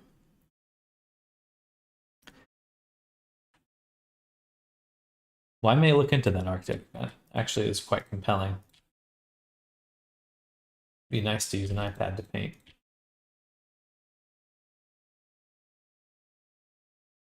So much faith in the past skills of myself. Speaking of low poly, reminded me of a silly joke I did with a friend that is low poly. I asked an avatar with a destination shader that made me super low poly, and she asked me, why are you so low poly? And I answered, of course I'm low poly. I'm monogamous. And she laughed, but she hated me. But then hated me. That's hilarious. What are even our tangents in terms of this anyway? Tangent space normals are normals from the object's surface, so to say, the line directly away from the surface, the direction the normal is facing in Blender if you visualize it.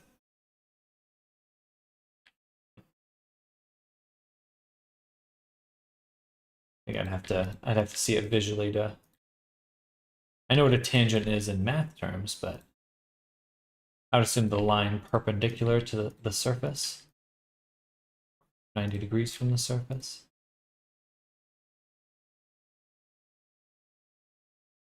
All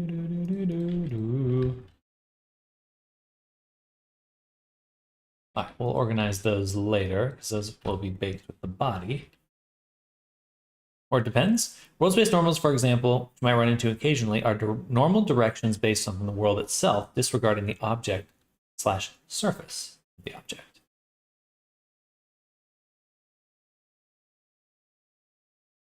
Fully rose bacon is cool, but often my final low poly topology is different than my lowest subdivision level, so I end up going to Substance Painter anyways. That's the case for me right now. Oh, my camera is all messed up. That's what I'll be doing for this character, actually.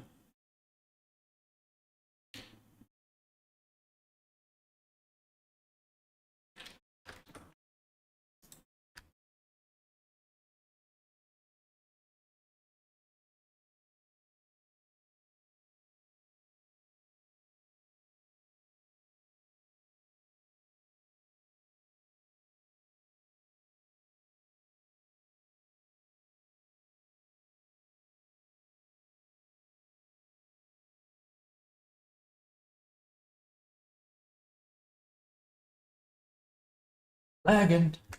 The lagging wagon.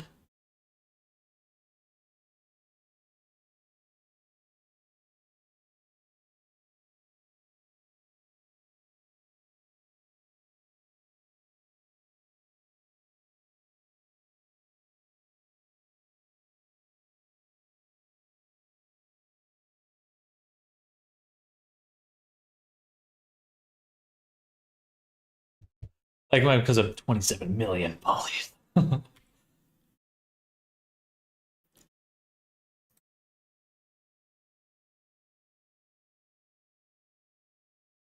Almost lunchtime.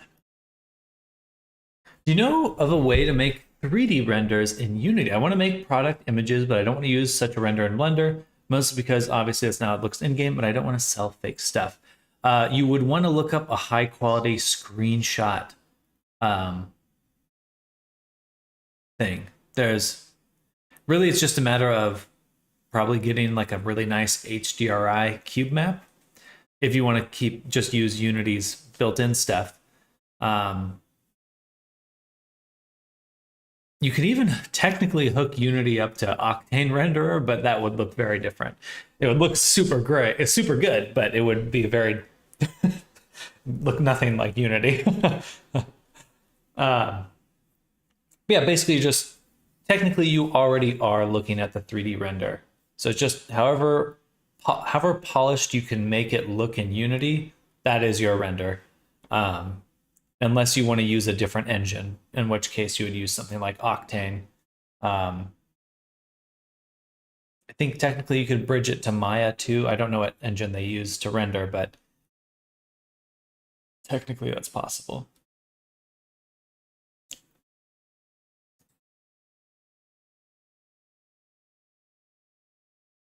As in taking a screenshot of the game panel, I was seeing panel. No, sorry. When I said the screenshot earlier, there's an add-on or a asset package, Unity package you can download And there's a few different kinds, especially when people are making game trailers, where you can like render out 4K sequences of a video from Unity, or 4K images. Especially if you have like a camera flying through a scene that's just kind of going kind of slow or something, and if you want to render it at 4K, it's gonna just chug your computer. That way, you're not relying on OBS or doing manual screenshots.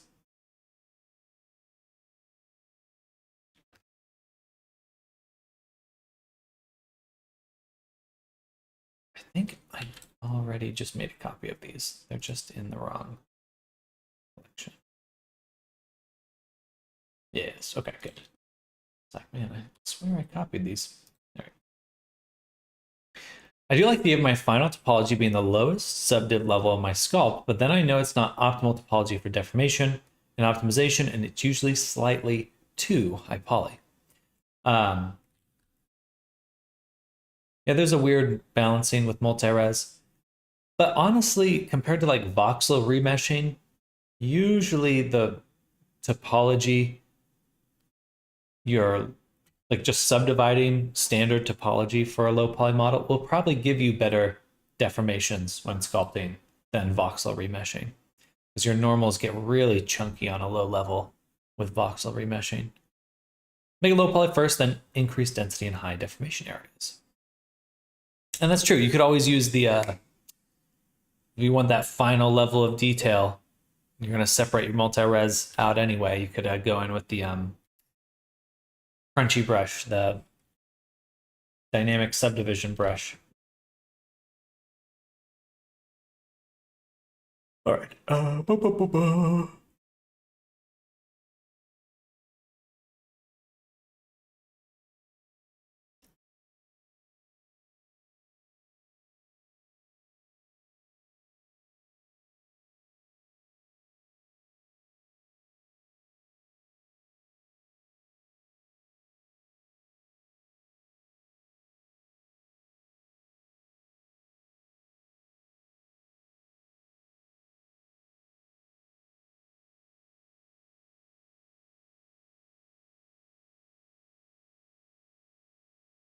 Mhm.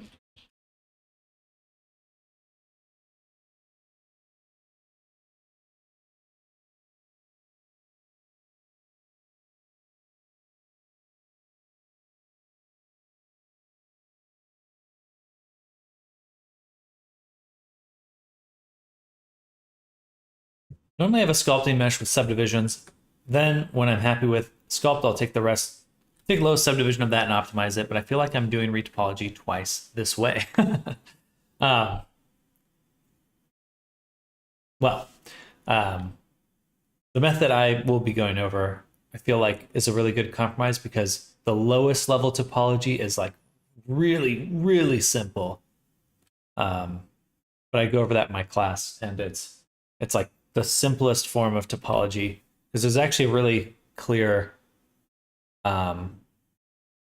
relationship between good topology and low level topology. I go over that in my class.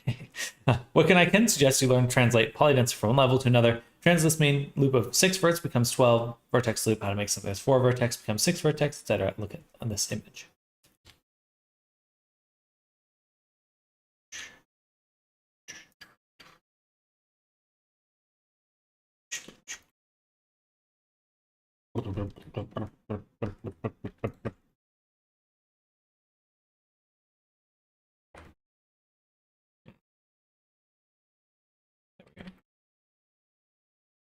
Then we'll take the edge. We'll take this edge right here. Then we'll take this edge. Take this edge right here. Right here. Right here. Right here. Right here.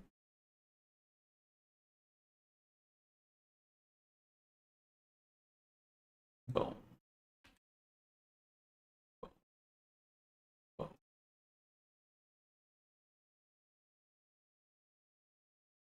Square. Now a square. My God, it's a square.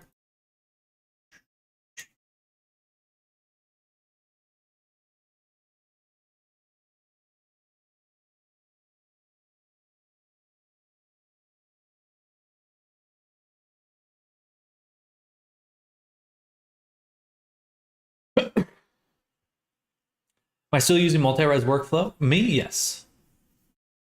I planned out, or sorry, at this moment, yes and no. I'm not keeping my high poly in that same multi-res. I've separated out the high poly version, but technically all the way up to this point, I have been working with it. But I basically, once I had to sacrifice my vertex groups, I saved out a backup version to keep my vertex groups, which is kind of the whole point for me, is keeping the UV maps, keeping the having UV maps ready to adapt, and keeping my vertex groups, which I still have saved off to the side. So technically, I can, once I'm done baking, I pretty much just slap the weights in, refine them, but they're good to go. Good to go.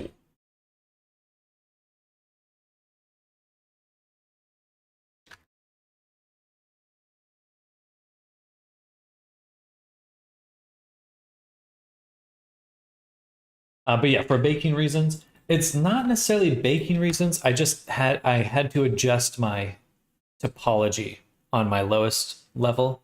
I kind of made some changes to the topology, and at that point, I split from using the multi-res, like a full multi-res workflow.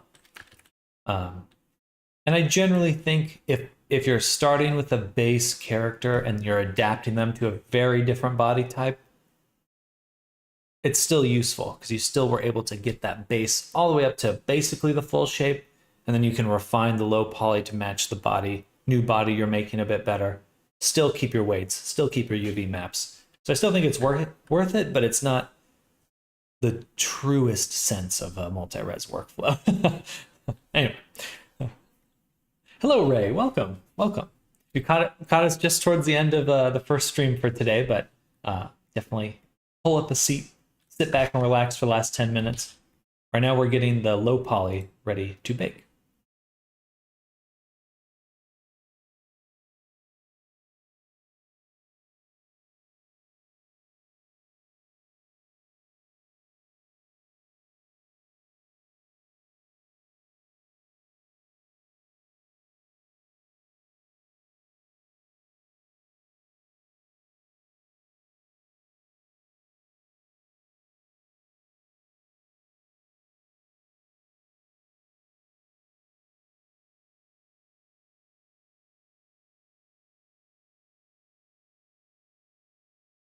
Like that, and I've already separated things, but man, it's just so easy to bring things together because I already have my multi-res or my low poly base. UV maps ready to go. Feels good.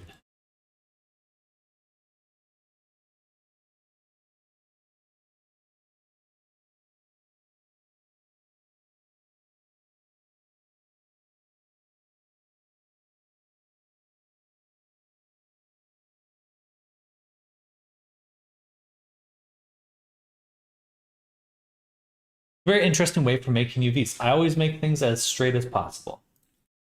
Because then I get to do stuff like this, where I have a seam on, let's see, my shorts here, but they match up. They match up. There's still some distortion to change, to edit, so we don't get this kind of pull.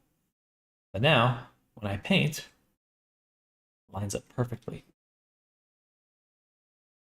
And if I could show off a little bit more for my low poly hands, this is how I ended up developing this method. I'm sure other people use it, but this is kind of how I stumbled upon it. Look at that. Look at the rings on the fingers line up. Not perfectly just yet, but once we cinch it out, they'll perfectly line up, and we'll have it matches the flow of the grid of the actual map. And, anyway, good stuff. That prevents so much blurriness. You teach us in the course? Yes. With Salmon's Pride Month, your UVs don't need to be straight anymore. Well, don't worry. That's why I have the rainbow UV grid.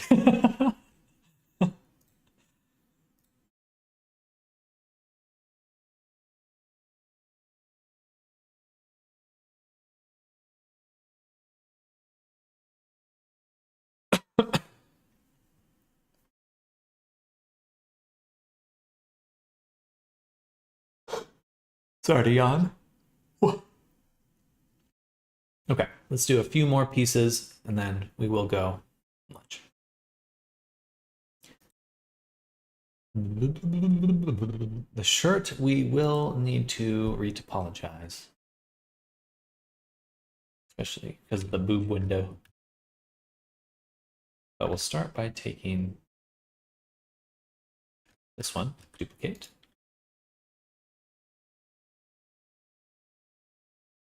And send it to clothing low poly.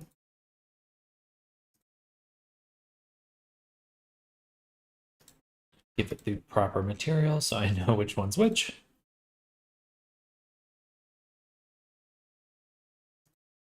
All right. And then we'll mesh the whole thing. No, we'll mesh it without the solidify.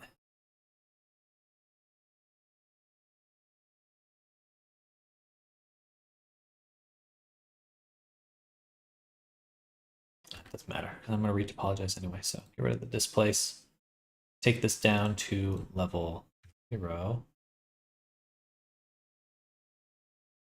Should be 16 edges, 18 because I did this cut on the side. Okay, perfect. Perfect. Get rid of the multi-res. Bye. All right. Does meshing it apply all the modifiers in order? Correct. Correct. It just goes down the stack, applying them.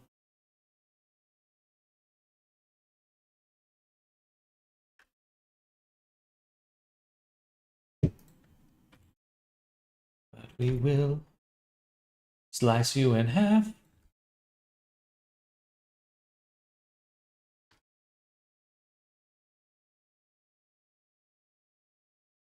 Add a mirror back on. So make sure we've got the mirror U. This one should also have the mirror U. Big brain.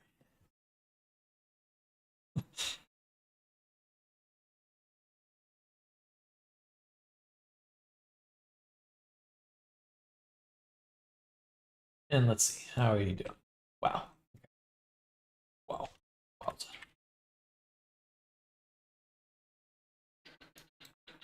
So to make this unfold properly, to here.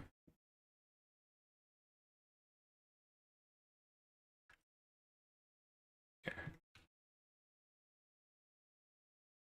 Bam. Oh,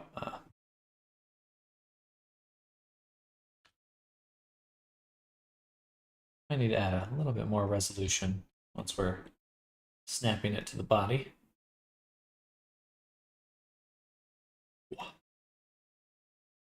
Hmm.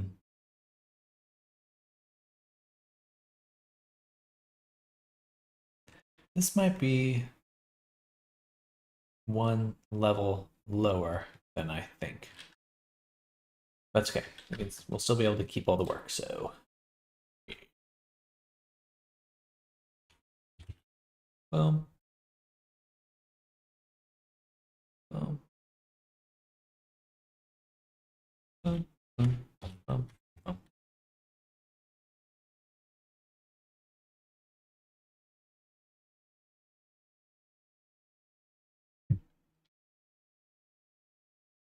Tube. Tuba. Tuba, tuba.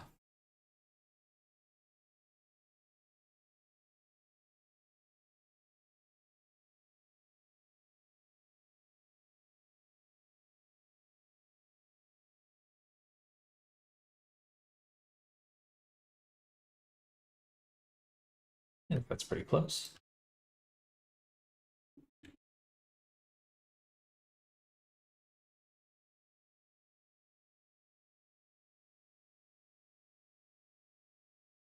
Right. It's always a little interesting with this, because we've got the turn here.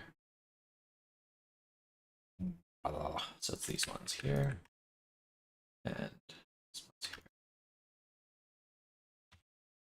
So then we do these segments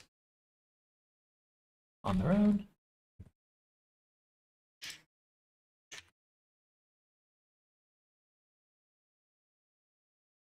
dun, dun, dun. Okay. That looks pretty good.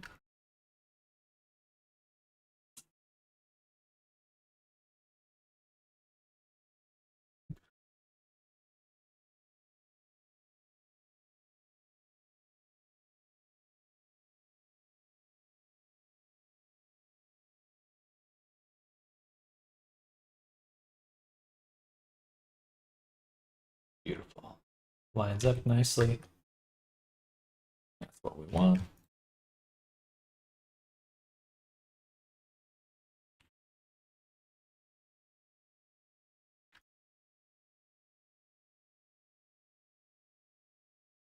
How's the UV island moving along with the vertex moving?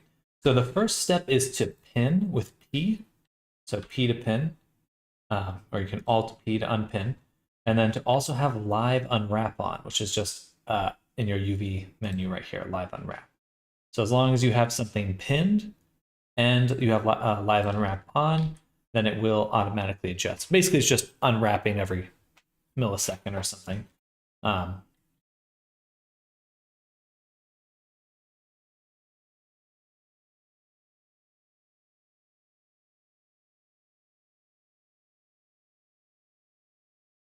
I don't think so. I've been using it since 3.6 at least.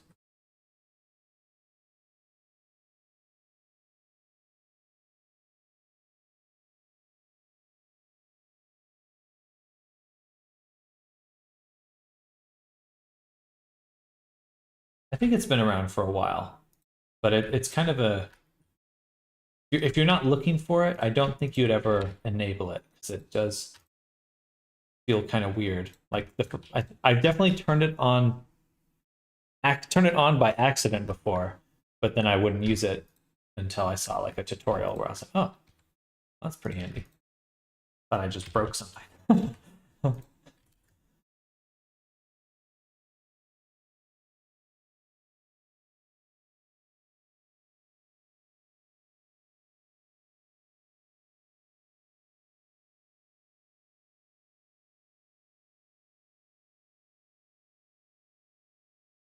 All right.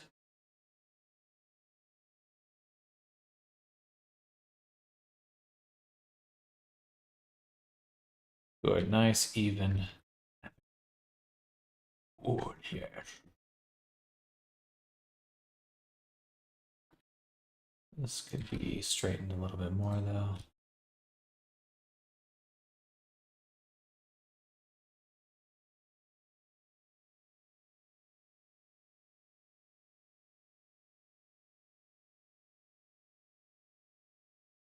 Yep.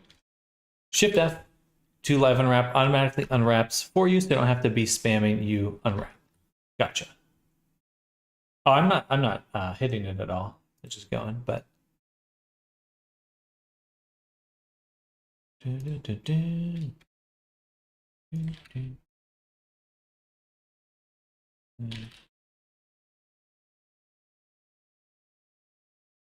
Does what you're doing make it easier to apply the texture or something? It makes it in the reason I'm straightening it out so much is because I do prefer this method. Some people don't straighten it out anyway, but generally the idea you do have to unwrap a mesh in order to put a texture on it. And I think that this helps me paint the model better, help me make the textures a lot better. Because for certain things, it prevents like blurring and stuff. Like for example, I have a seam right here, but because I've straightened both those edges out, that means that yeah, exactly, making those pixels line up. And that's exactly the reason why. It's because now the pixels line up. So that's why I've straightened this edge correspondingly, because it's just going to ensure that there's less blurriness. They're not coming in at odd angles and stuff like that. Bringing order to the chaos. Exactly.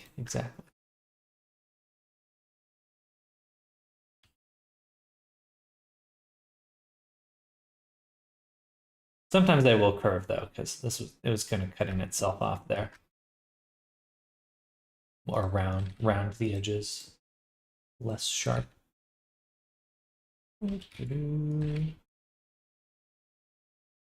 All right. Okay, so that's pretty good for the shirt. We'll call it here for the morning session of the stream. I'm going to go ahead and get lunch. I'll be back in about 2 hours. For anyone new here, I do usually break my day up into 2 streams. So we're just ending the first one, and we'll be coming back for the second one pretty soon. Though it will be a shorter one today because I have to prep D&D for my friends this evening. I will have a good lunch. Thank you, Bray. Appreciate that. And thank you, everyone, for hanging out. I hope everyone's having an amazing day so far. Oh, interesting. My chats are messing up. I see Snardom waving in this here, but not on my other one. Yeah, interesting. Sounds good, but yes, definitely. See you all soon. Thank you all for hanging out with me. Have a very nice lunch. Thank you for being here. Absolutely. Catch you all very soon. Enjoy the rest of your day. If I don't catch you later, and I'm here every weekday, so if you anytime you wanna find me, I'm usually streaming. See y'all soon. Bye, everyone. Bye. Absolutely, JW. Thank you.